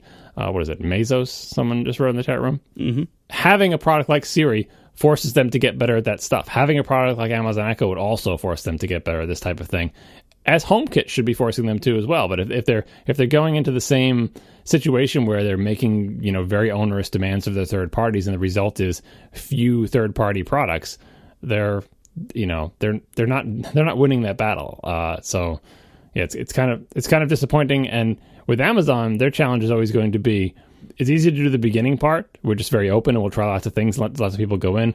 How do you develop it? I've been waiting personally. Like, I know enough people who have an Echo that I've been like, I'm kind of interested in that. I'd like to try it, but I would like to wait for the Echo 2 to come out, the one that is nicer and smaller and faster and more reliable and has more features. I know they came out with that little tiny one that doesn't have the speakers in it and stuff like that, but I want like the full-fledged Echo version 2. If Amazon doesn't make an Echo version 2 for 3 years, I will have, they will be, again, pulling a Mac Pro. It's like, you were right there. Why did you stop? I don't think they will. I think they will continue to iterate. Just look at how many freaking Kindles they've come out with. And there's about to be another one. They're hyping up next week. I have more Kindles to mail you, and they're hyping up next week. They're going to make another one that's even thinner. Awesome. Yeah, and we have no idea how many Kindles they've ever sold because they never put numbers on their graphs, but they continue to plug away at that. So I fully believe that Amazon will continue to plug away at the Echo, if only because it just has such a natural synergy of like, make it easier for people to give us money. All right, thumbs up. This is a good product for Amazon to make, especially since the hardware costs don't seem that big. It's like it's a speaker with Wi-Fi and a whole bunch of microphones and a little bit of software. They'll make that up the first year alone with people accidentally ordering things by saying, Alexa, buy paper towels, or whatever your kids are saying when you're not in the room. Anyway, I'm enjoying this thing. It's not perfect. There's lots of things about it that are not perfect, but overall, it's really cool. I would say if you're on the fence, if you've been tempted by the Echo, if you're on the fence, just get it. Just order it now. You won't regret. If you're already like thinking you might enjoy it, you probably will enjoy it, and you should just try it because it really is quite good. What does Adam say to Alexa? He gets very mad that she doesn't recognize him. Because he doesn't enunciate well enough that... Yeah, basically. You ask her to define words, multiply numbers, play music, convert units of measurement when cooking. So many things you could do. Setting timers by voice while cooking is so useful. Like it always drove me nuts with the Apple Watch that it was so slow and somewhat unreliable to do that, because when that works, it's so useful. It just doesn't work enough with the Apple stuff, but it works all the time with the Amazon thing. Or you have to push a button like activate Siri, and if you don't have Hey Siri enabled, you basically have to take your dirty, cooking fingers and touch some iOS device, and then have it go Bla-Bloop and figure out, do I talk before the Bla-Bloop, or does it not? Do I have to wait for the Bla-Bloop? And then you say set a timer for 5 minutes, and then you wait, and then you see, and then sometimes it misunderstands you. It seems to me from all the people I know who have Echoes that you can basically just yell it into the air with a reasonable expectation that it's going to get you. And if it doesn't, you yell it again. And you're not ever waiting for a bloop. And the Echoes plugs in, right? It's not just battery powered. Yeah. They have one that's battery powered, but the one that's battery powered is the Tap, and that one doesn't listen all the time. You have to push it to listen. Yeah, that's not good. So if you want to be listening all the time, you need to plug it in. Is that the one I'm thinking of? I thought the one I was thinking of is a very short cylinder. It doesn't double as basically a Bluetooth speaker. That's the Dot. Great names, Amazon. The Dot does also plug in and is always listening. The Dot is basically just like the Big Echo, but without the big speaker. So it sounds substantially worse if you're playing music through it. And the Big Echo, like as a speaker, it's also a Bluetooth speaker. As a speaker, it is merely decent. It is not an amazing speaker. Like I have a Sonos Play 1 right next to it, and the Play 1 is a way better speaker by a mile. For like music quality, volume, tone, the Sonos system has way better speakers. But the Amazon Echo is really convenient, and that often wins. Cool. Our final sponsor tonight is FreshBooks. Go to freshbooks.com/ATP, and you can see for yourself why so many people love FreshBooks to run their business. Now, FreshBooks is cloud accounting software and invoicing software that is so ridiculously simple to use that over 5 million small business owners are now officially feeling the FreshBooks effect. This means there's a lot more smiling and way less stressing when it comes to dealing with administration, paperwork, invoicing, and getting paid for your business. So invoicing is one of the biggest things they're known for. It's really the core of their product. FreshBooks creates and sends invoices in literally almost no effort from you, about 30 seconds or less for most invoice creation. There's no formulas, there's no formatting, just perfectly crafted invoices every time. FreshBooks also lets you help track your expenses, and you can forget about any kind of complicated receipt tracking system because FreshBooks includes that too. They even have a mobile app where you can take pictures of your receipts on your phone as you incur expenses, in real life, and it automatically categorizes them, uploads them, etc.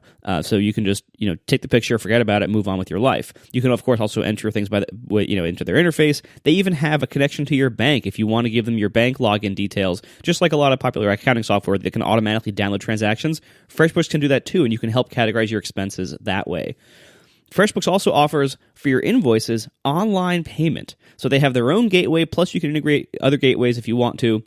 Your clients can pay you online, which usually means you end up getting paid a lot faster. In fact, they even have a cool thing that I think really broadens the appeal here. You can even, if you do something in person, let's say you're like an electrician, you go to somebody's house, you perform a job, they have a credit card reader that you can use with your phone in person. It integrates completely with their system, with their invoicing and everything, so you can actually accept payments in person with your FreshBooks invoices. They also have overdue payment reminders. So if people, let's say people take a long time to pay their invoices, which is often the case in the invoicing world, they can automatically help send kind of robotic reminders so that you don't really have to have these awkward conversations and keep bugging people. It does it on your behalf, and you can customize what the message says and when they're sent and everything. It's really nice to avoid those awkward conversations about, hey, you haven't paid me and this is due 6 months ago. So check it out today. This is only a tiny sliver of what FreshBooks can do. To feel the full force of the FreshBooks effect, totally free for 30 days, just go to freshbooks.com/ATP and make sure to enter Accidental Tech Podcast in the How Did You Hear About Us section.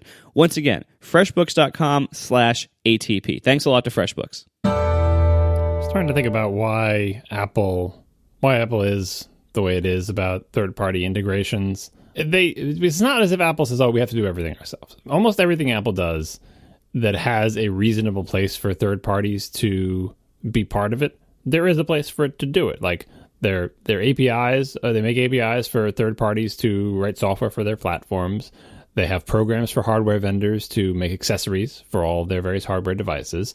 They have, especially for hardware, they have compliance programs. You have to fulfill these requirements in terms of size and voltage and reliability and, whatever. Like all sensible things, especially in the hardware realm. There's no shortage of accessories for iOS devices. You can buy, even for the watches, you can buy watch bands, you can buy cases for your iOS devices, you can buy docks for them, keyboards, like everything that Apple sells for its devices, there's tons of choices for third parties. So it seems like they know how to foster an open ecosystem of third parties selling things for their products. And in software on the application front, they're okay at that. Like, we've talked about the App Store and the problems it might have, but it's not as if people have the impression that if you buy an Apple product, you're stuck with Apple software. They know lots of people make software, especially for iOS devices. And most of those people are not Apple that make them. And yet, for things like this, where they're connecting like to web services, or they're sending you to someone else's store, or they're integrating with someone else's line of products for your home, that seems to be like Apple's kryptonite. Like anything having to do with the web, certainly. Anything having to do with money, like giving other people money or becoming their customer, those seem to be areas that Apple is not willing to sort of open the doors and make connections. And they're precisely the area that you would want anything having to do with home automation or to connect. Because imagine if Apple sold something like this, but you couldn't use it to buy things from Amazon.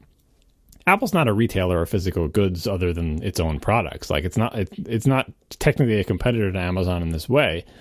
But can you imagine Apple selling products and say, doing like a keynote demo and say, look how easy it is for me to order new paper towels, because they don't care about ordering paper towels. Their customers have to order paper towels, but they're not going to endorse Amazon unless they can extract some money or some deal from Amazon or whatever.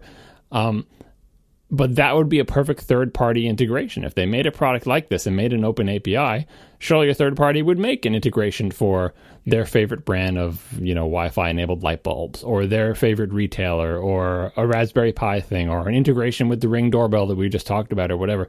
Those are the things that you have to do if you're going to try to break open this market and be like the sort of de facto central speaking into the air in the middle of my house hub for home automation. And it just seems like Apple and even companies like Nest are still of the idea of like, no, we're going to own the whole friggin' house. And we're going to tightly control our hardware vendors, and they're going to comply to our specifications. And in the meantime, Amazon using the old PC strategy of just, we're completely open, do whatever the hell you want, and we'll just look at it a couple of years later and see what worked. So far is the only thing that has had any measure of success, even though it's a very small measure of success just among nerds who are willing to pay $180 to have a weird black cylinder of the house so that they can ask how to spell words. Apple has always had this parts of its like corporate personality reflected by originally by Steve and by a lot of the people who are still there, I think, and who are still making important decisions. They've always had these parts of their personality where sometimes a little bit too much greed shows, and sometimes a little bit too like control freaky shows, if that makes sense. And that often holds these things back. So, for instance, the 30% in-app purchase rule on iOS apps. One of the reasons why you can't buy Amazon books in the Kindle app for iOS is this rule that like Apple won't let Amazon sell them directly without using an app purchase. And if you use an app purchase, Apple takes 30%. And that is a very, very high commission to take on sales that you're kind of not much of a part of. But they do it, and it works, and it's the only game in town. And if you want to be on this platform, which really matters a lot, you basically have to play by those rules or avoid them like Amazon does and just don't sell anything there. And that kind of attitude, it goes way beyond that rule. That kind of attitude also extends to things like 16 gig devices, the price hike in the iPad cases. They just, Apple has some greed there. And depending on, like our discussion earlier about like whether you consider that, offensive or not, or whether it's just business. But they do oftentimes prioritize profitability of things over, making everyone else happy. And that is often good business. So I can't really fault them for that. But it does hold back certain kinds of advancements from the products. Or they're going for an ideal. Like sometimes they have a vision in their mind of how it's going to look, and third parties will just screw up that vision with the crap that they add. Right, and so that's the other side of it, is the controlling part of it, where Apple's very opinionated in a lot of ways and very controlling. Like, so, for instance, one of the more recent dust-ups around Apple's decision-making was in the early betas of 9.3, they stopped letting the Apple Pencil navigate the entire iPad interface. So the Apple Pencil came out in November or whatever with the iPad Pro. It could navigate the whole interface for its first few months, And then in the early betas of 9 point whatever, 9.3, they removed that ability. And it was from, the official PR statement on it was kind of BS-y. What we've heard from people who are better informed on the matter is that this was actually an intentional decision because it was not being used the way they thought it should be used. They didn't want it to be used to navigate the whole interface. They wanted it to only be used for like artistic purposes or drawing or whatever. It was just being used in a way that Apple didn't foresee and didn't think was proper, but wasn't really hurting anything. And Apple almost removed that ability. And it was only by a decent amount of public shaming and outcry over this during the beta period that reversed their decision. They were being a little too overreaching in their control, their desire for control. I don't know if that's so true, though, because there was no obvious reason for them to get rid of it today. But what if something's coming in the future that would conflict with this? The pencil is equivalent to your finger approach that Mike and Gray love so much. It certainly seems to me like they should have some sort of happy medium, like there should be a switch for it or something like that. But I think it's a little bit bold of us to assume they're doing it just to be jerks. They very well could be that they're doing it to set themselves up for something in the future. Well, it might not even, I don't want to say that they're being jerks necessarily. It's that they're being controlling. We see a lot of this with app review too. And whenever there's an app review controversy, a lot of times it's because Apple doesn't want us to do things a certain way, or like what happened with the disaster of like various rejections around Today widgets with calculators and drafts and everything else, where like pcalc in Today View, and it's like, no, well, you can't have buttons there because we don't want people to do calculations or to do work in Today View. I was like, okay, that's kind of weird, and maybe there might have been a technical reason for that, but it seemed from Apple's statements to the various developers who were affected by those things, it didn't seem like it was a technical limitation. It seemed like it was just like an ideological thing. Like, no, this is not right. They should be using your app for this. All this is just to say, like, there are these areas in the company that still show these negative personality traits that I think do hold them back in some ways. And sometimes it's the right move, but a lot of times it's not. Sometimes it leads to better products, but a lot of times it doesn't. I brought up the iPod and everything because I feel like they do this so well in so many areas. Like they strike the right balance in terms of, the reason we buy their products is they're opinionated and we like their opinion. If you don't like their opinion, you buy different products, right? But if you like their opinion, you like the fact that they're, designed and, as again, especially in the hardware, carefully designed for the particular look and feel and the features they put in them, and just, the whole iPhone itself. Like what is the iPhone? When do we make a touchscreen that Apple feels like is good enough? What are the aspects of it? Like the whole, that's how you end up with something like the iPhone, that you have taste and opinions and you are controlling about it and you slowly open it up. But if I look at the market of iOS devices, especially on the hardware side, they're striking such a good balance in terms of having the products they want to have, selling accessories that they want to sell, but also having this huge ecosystem of accessories from other people. Every kind of case you could possibly imagine, including ones that Apple surely thinks are ugly. But they're not forbidding those to be made or forbidding an integration. We're not going to let our iPhone be docked into this, docking device because we think it's gross, or we don't want it. We don't want you to be able to plug this thing in with a USB cable and control this other thing. Or like, for the most part, within the constraints of their programs, they have a hands-off type of attitude. You want to make a weird keyboard case that folds onto your iPad 6 years before we come out with a hardware keyboard for our iPads that's not Bluetooth? Fine. We're not going to be like, oh, well, we want to forbid that because we haven't decided whether we're going to do a keyboard with a thing. Even the styluses. Oh, we don't want you to, we won't give you a made for, iOS stamp of approval on any styluses because we don't want to have a stylus. Like for years, you had those little fake finger styluses and there was a million of them, right? Apple's willing to just let that go. And I think that was an important thing because it showed them, like, especially if they sell any in their stores, boy, a surprising number of people buy these super terrible, stylus things that they pretend to be fingers. Maybe there's something to the stylus thing after all, and eventually they came up with their own solution, which of course didn't have to emulate a finger and was much, much better, and they did a really good job. But that, I feel like that falls out of the having a big open market, and it's just certain kinds of products, they have a blind spot about that with. Even you could even say Apple TV has that for so many years not having apps on it, which just seems crazy because they had learned how important apps are. And even now having the apps and having them be limited in all sorts of ways because Apple has an idea of what a TV app should be like.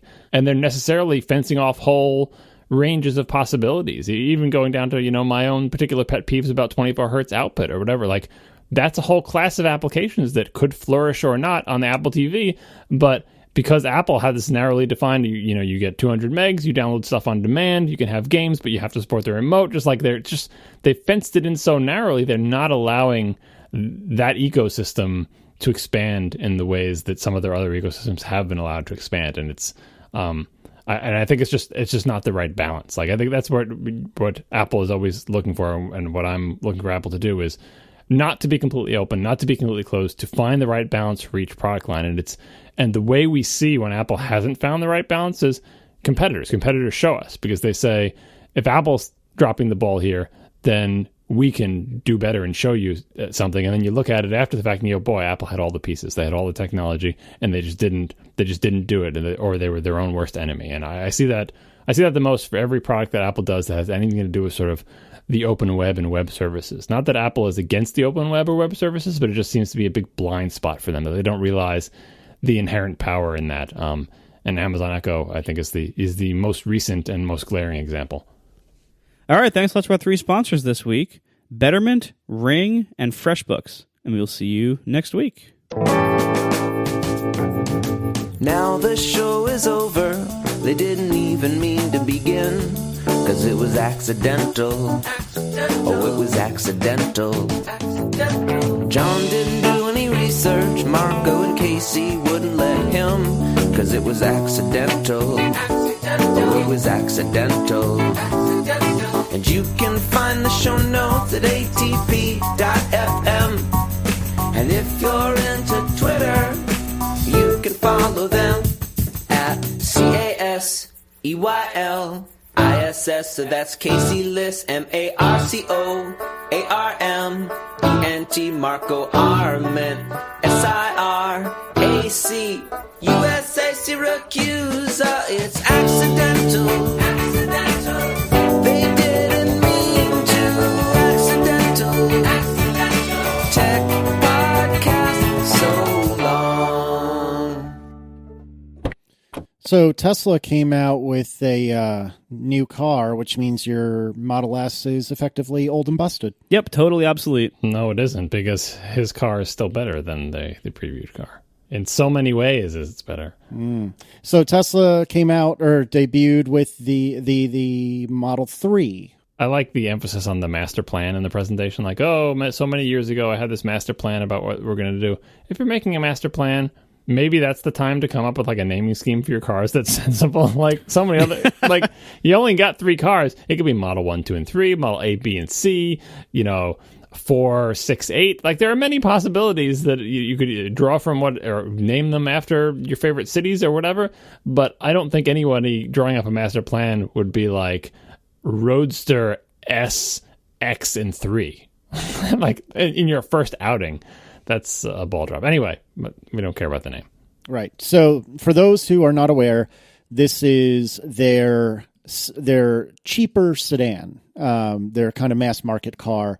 I did watch the presentation, which we'll have a link in the show notes. Elon had said, hey, the Roadster was to kind of get really, really, really rich people to spend money on something stupid, and then that would let us bootstrap the S, which would let well-to-do people spend money on something that was less stupid, which in turn will let us do what we really want to do, which is the mass market Model 3. And they opened pre-orders for the Model 3 the day of the announcement, but I think really, really early in the morning in whatever your local time was. And by the time of the announcement, they had over 100,000 pre-orders. Is that right?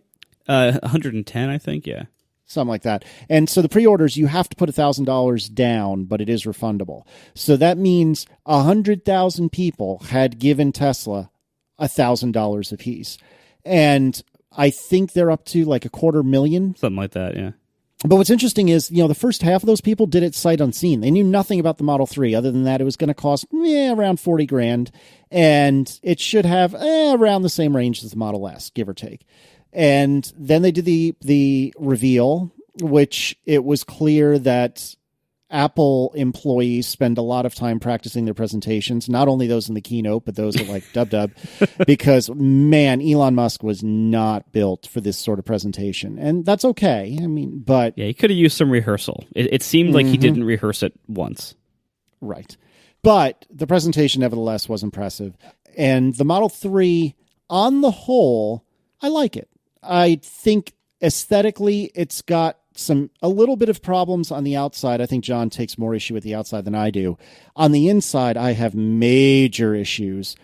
But a $40,000 plus car-ish that has 200 miles plus-ish of range, that's pretty damn appealing. And supposedly they're going to ship the end of next year. Like, this is sounding pretty good. I'm definitely interested.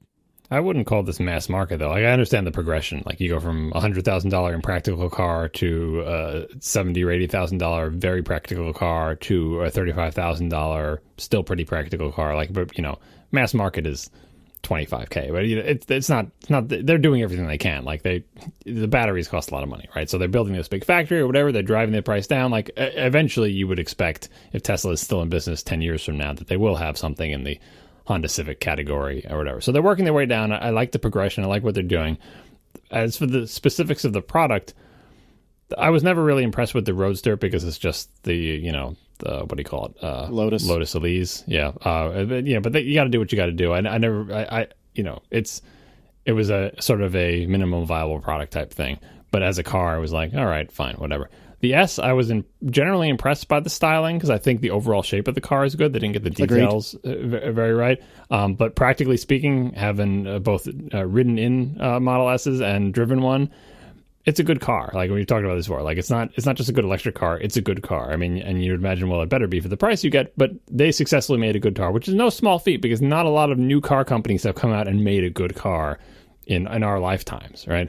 And it seemed to have enough of all the components together that even if you have complaints about certain small areas, that it's not a big deal. I totally expect the Model 3 to do the same thing, to be good in all the same ways that the S is good, because they can use the same foundation: battery, electric motor, wheels, suspension, steering, everything.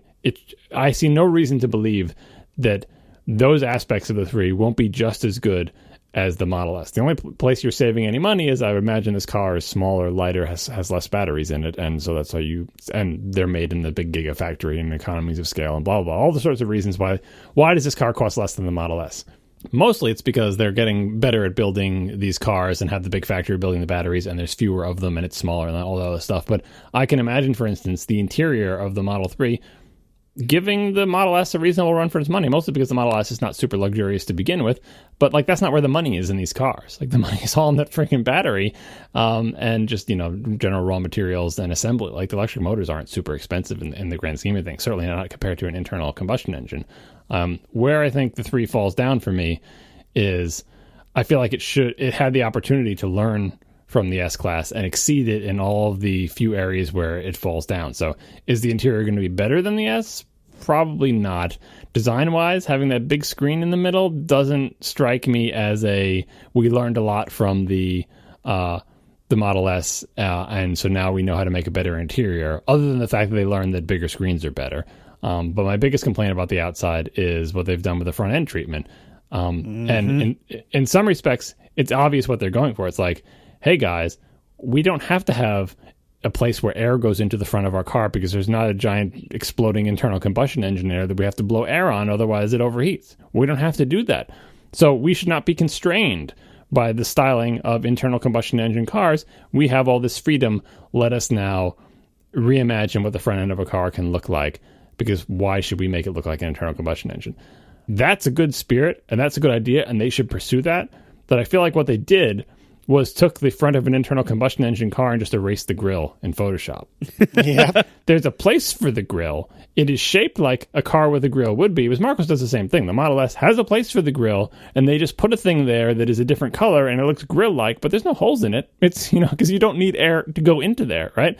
That, at least, like, visually from a distance, like, oh, that's a car with a grille, but it's not really a grille. This car clearly has no grille, but it has, shape-wise, the place for the grille. So I would encourage them to pursue this avenue of styling further. Not like that they went too far, that they didn't go far enough, that they didn't sort of reimagine the front end of an electric vehicle that does not need to suck air through a big opening in the front. They didn't do it enough. And this is not, I think this may not be the final design. They could conceivably change it and add other little trim things to mess it up. So front end is a mess as far as I'm concerned. And then the overall shape, I get why they made it this way. They're touting like the interior space, the headroom or whatever, but its proportions are just not as nice as the S. The S is a bigger car. The bigger car allows it to have nicer proportions, to look more aggressive, to look less kind of hunchbacked and dowdy and like a droplet of water or whatever. I suspect the 3 will look better in person than it does in pictures. I really hope it will look better in person than it does in pictures. But if I were Marco, I'd be feeling pretty good about my purchase, because he still has the best looking, largest, best performing, and prettiest Tesla. And will for, it seems like, a long time now. Well, yeah, I mean, I don't have any buyer's remorse, if for no other reason that this probably won't even be out until my lease is over. They're saying this will allegedly ship by the end of next year, so about, 18 months from now. I would be surprised if it shipped on time. And also, there are 200,000 pre-orders, and they currently can make something like 50,000 cars a year. Obviously, not all those pre-orders will turn into real orders, because it's a refundable deposit. So a lot of those people are going to cancel. But even if like a quarter of them end up actually going through with it and accepting their cars and buying them, and even if there are no production delays, which is unlikely, it would still put it out in like 3 years, roughly. So. Before I could even get one if I wanted one instead of my Model S. And it turns out I probably won't, because I like big sedans, and I like the additional features of the Model S. I like the additional space. I like the additional luxury that it will almost certainly continue to offer over the 3. Cost-wise, the Model 3 is from the info we have so far, and none of it is final, but from the info we have so far, it is substantially decontented or de-optioned from the base Model S. And the cheapest you can get a Model S right now, if I just went and configured it, 70 kilowatt hour battery, and you turn off all-wheel drive, you get the cash price down to $70,000. And the cash price for this is allegedly going to be $35,000. And they've said this enough times and been really sure about it enough times that they probably really can't go back on that PR-wise, or at least not by much.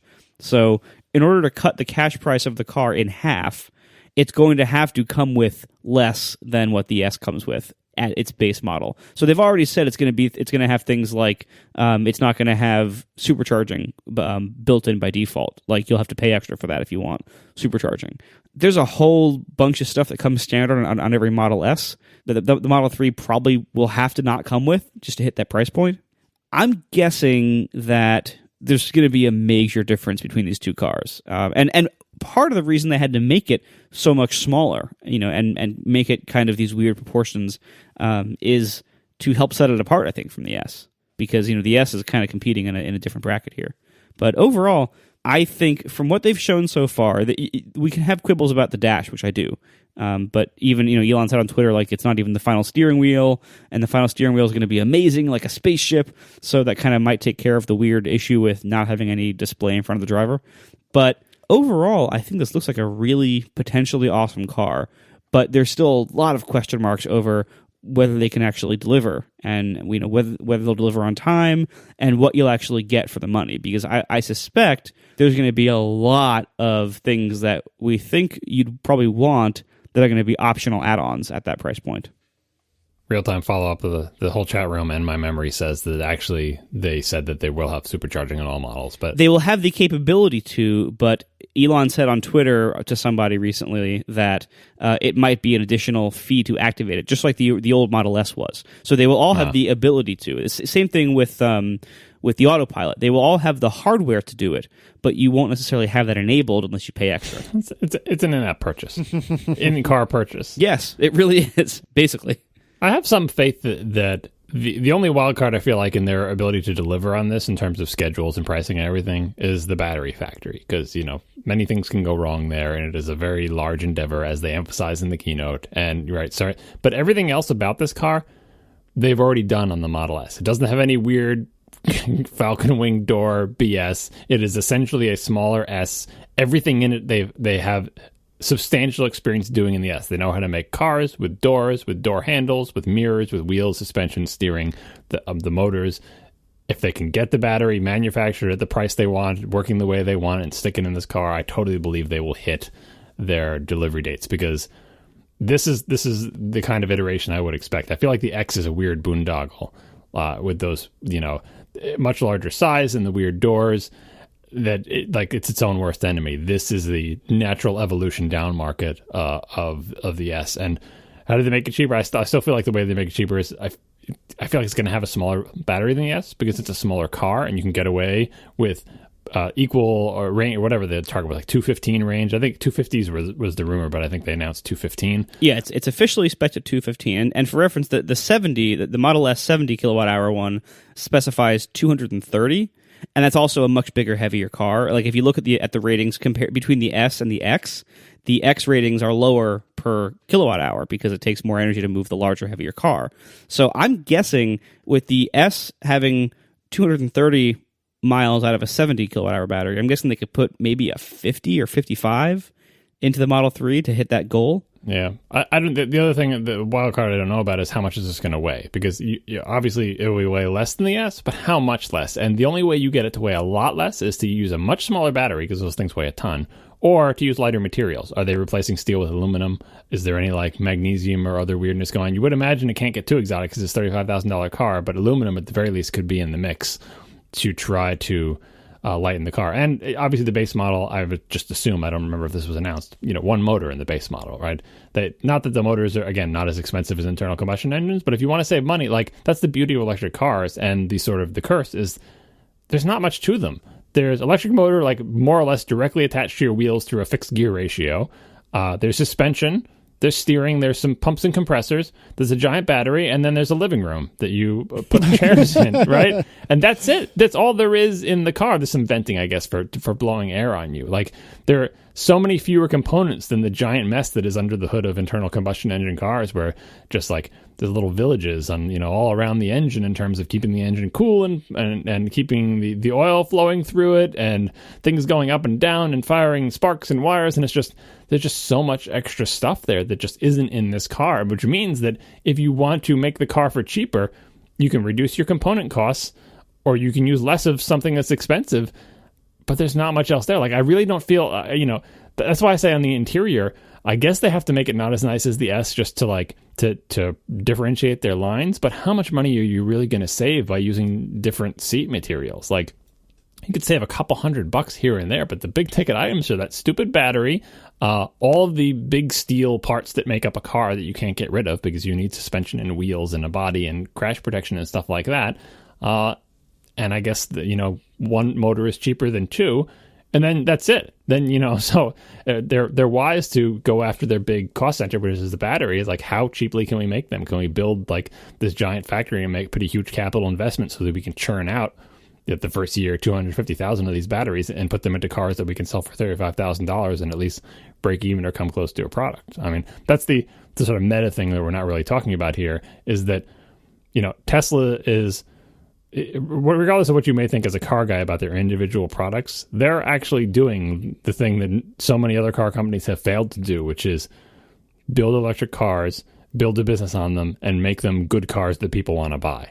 That is just, it kind of goes without saying. We don't say, oh, I have complaints about this particular car, but nobody else is doing that. Hell, the biggest car companies in the world sometimes have difficulty making a car that people want to buy, and they're making internal combustion engine cars. Sometimes they miss that target. Tesla is making electric cars that people want to buy, that hundreds of thousands of people will order sight unseen. So they're quite a phenomenon, regardless of the quality of their individual products. And this is like their third car or whatever. I'm willing to give them wide leeway to continue to continue to figure out how to do cars. If they're still in business, which I really hope they are, when my grandkids are driving, they should be making pretty amazing cars for prices that hopefully anybody can afford. I think, first of all, it being in business all the way out there, I think someone's going to buy them. Apple tried, right? I suspect a car company's going to buy them. But, well, maybe Apple is a car company. Good point. Would Elon sell to a car company? I think they had to assassinate Elon first before, But I'm thinking, worst case scenario, if they're desperate and if they're going to go out of business, I think they're going to get bought rather than just shutting down.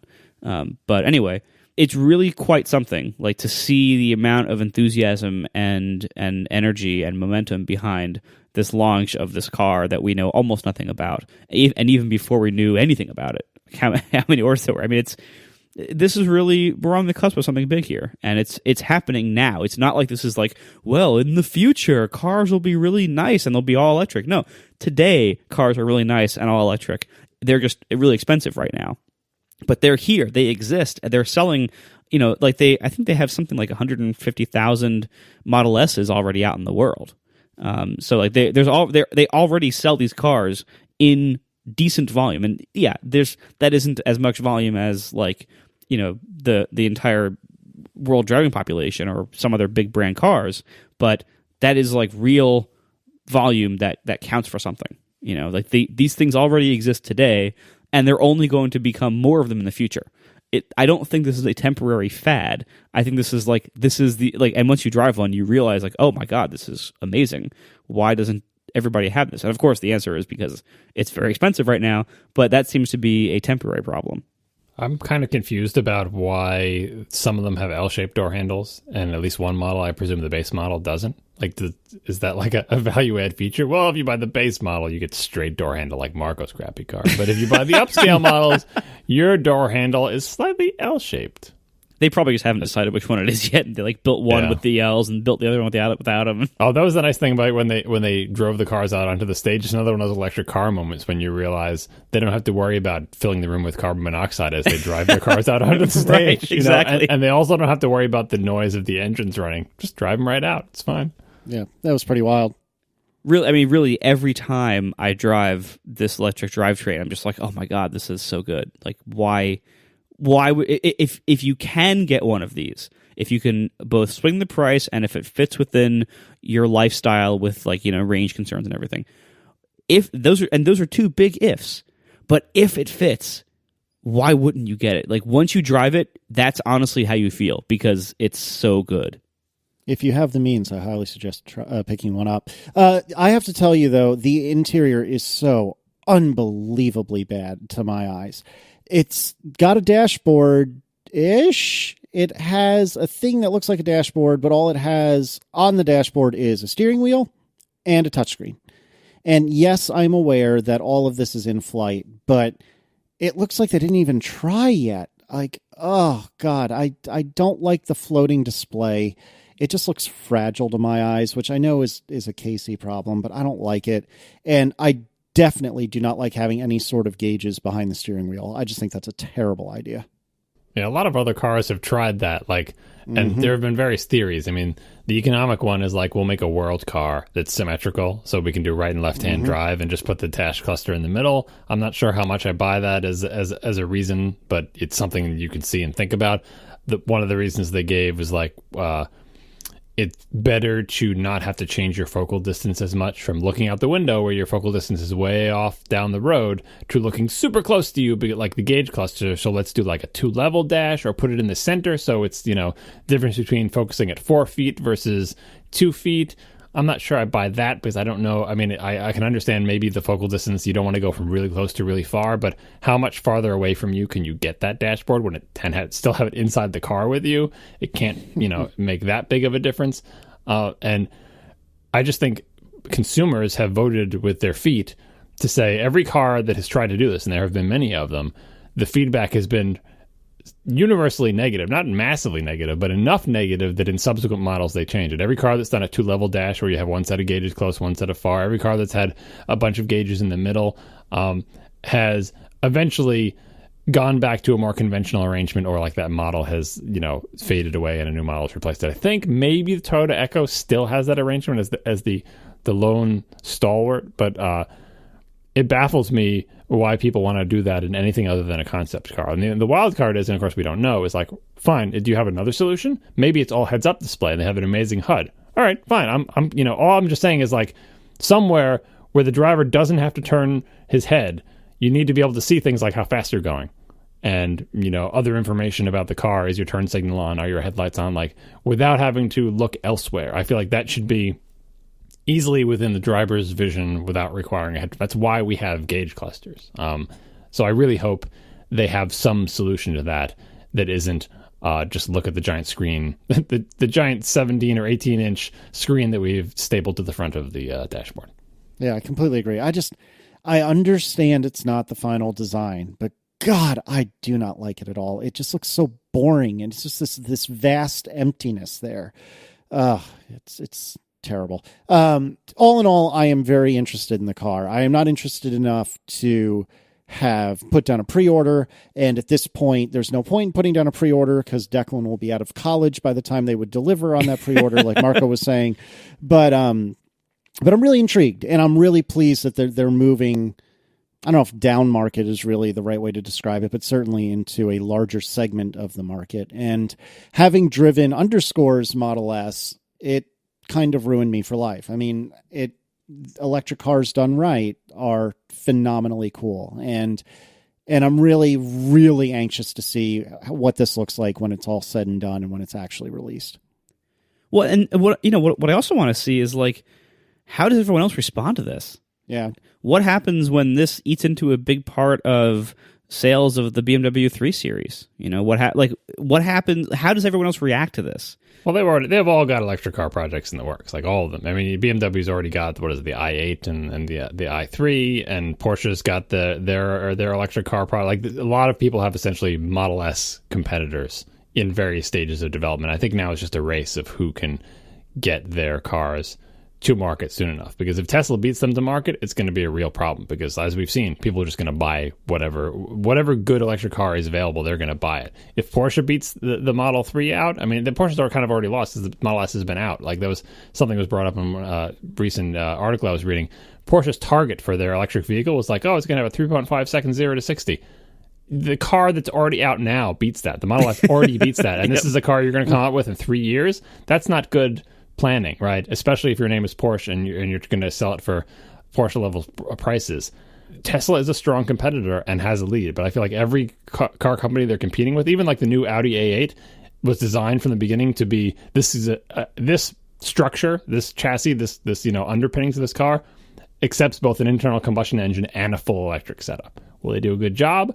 Will they be as good as Tesla? Who knows? But everyone else has woken up now and said, we have to do this, and now it's just a race to see who gets there first. And I really do feel like the only edge the established car companies have is, I feel like they're better at styling and they're better at details and interior and just general kind of like the intangibles. Because the Teslas, for all of their good looks and everything, still they haven't really defined a strong visual language. I know that's they kind of have, because you can tell a Tesla looks like a Tesla, but they all kind of look more generic and lozenge-like than the fairly distinctive personalities of the other car lines. That if you see an Audi, it's an Audi. If you see a BMW, it's a BMW. Like there's family resemblances that change over the year, and I think Tesla is, to my eyes, having trouble establishing anything outside the sort of generic future-looking car aesthetic.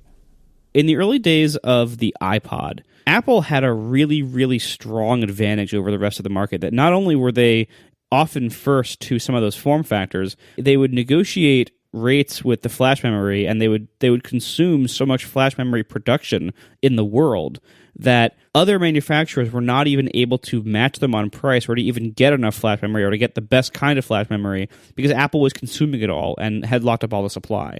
What if Tesla has that for lithium-ion battery production?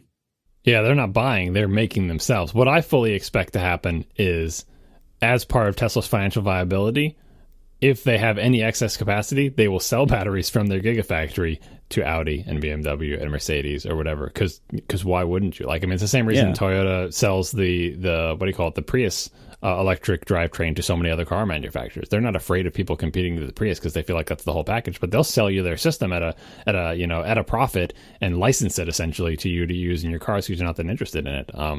One other thing I'm recalling is that, you remember the Phaeton, the Volkswagen Phaeton, or however you pronounce it? It was like their attempt to make a high-end VW, which is weird because a high-end VW is called an Audi. But anyway, it's a vaguely confused product. But anyway, the reason I'm recalling it is the new Audi A8 about the option of electric drivetrain. My understanding is the new Phaeton is only electric. Like, so that's going to be the Volkswagen. What is the Volkswagen Model S competitor? Like, everyone seems like they want to have one, and it's not so much that like there's secret tech that Tesla has unlocked. It's that Tesla has proven that if you just do a really good job with modern lithium-ion battery technology and put some electric motors, people will buy that car for like if you had told any car manufacturer, told Audi several years ago, just sell a car starting at $70,000 that's electric and get, like, if you gave them the specs of the Model S, they'd be like, no one's going to buy that. That's ridiculous. Why don't we just sell them the cars we know how to make for exactly the same price that's better in every possible way? Like, that was their short-sightedness. They didn't see the advantages of this product. It's not because they said we have no idea how to build that. Because in so many respects, building a pure electric car is so much more straightforward than hybrid. Right, which is what all of them were doing. Like, hybrid systems, and we'll go back and forth, and the motor will charge the battery, and this, that, and the other thing. Like the Chevy Volt and everything. Tesla was so smart to commit early, no, just electric. That's it. Like, no hybrid, no internal combustion engine. It makes everything simpler. We are completely focused on this, and they prove that people will buy this product. And now I feel like the other auto manufacturers have woken up to that market possibility, and I have to think that there's enough in-house car design expertise that all they need is the battery and electric motor expertise that if they can't develop in-house, at the very least they can buy. So I think all the established car makers are going to make good electric cars sooner than we think they are. It's just a question of whether Tesla can continue to outrun them.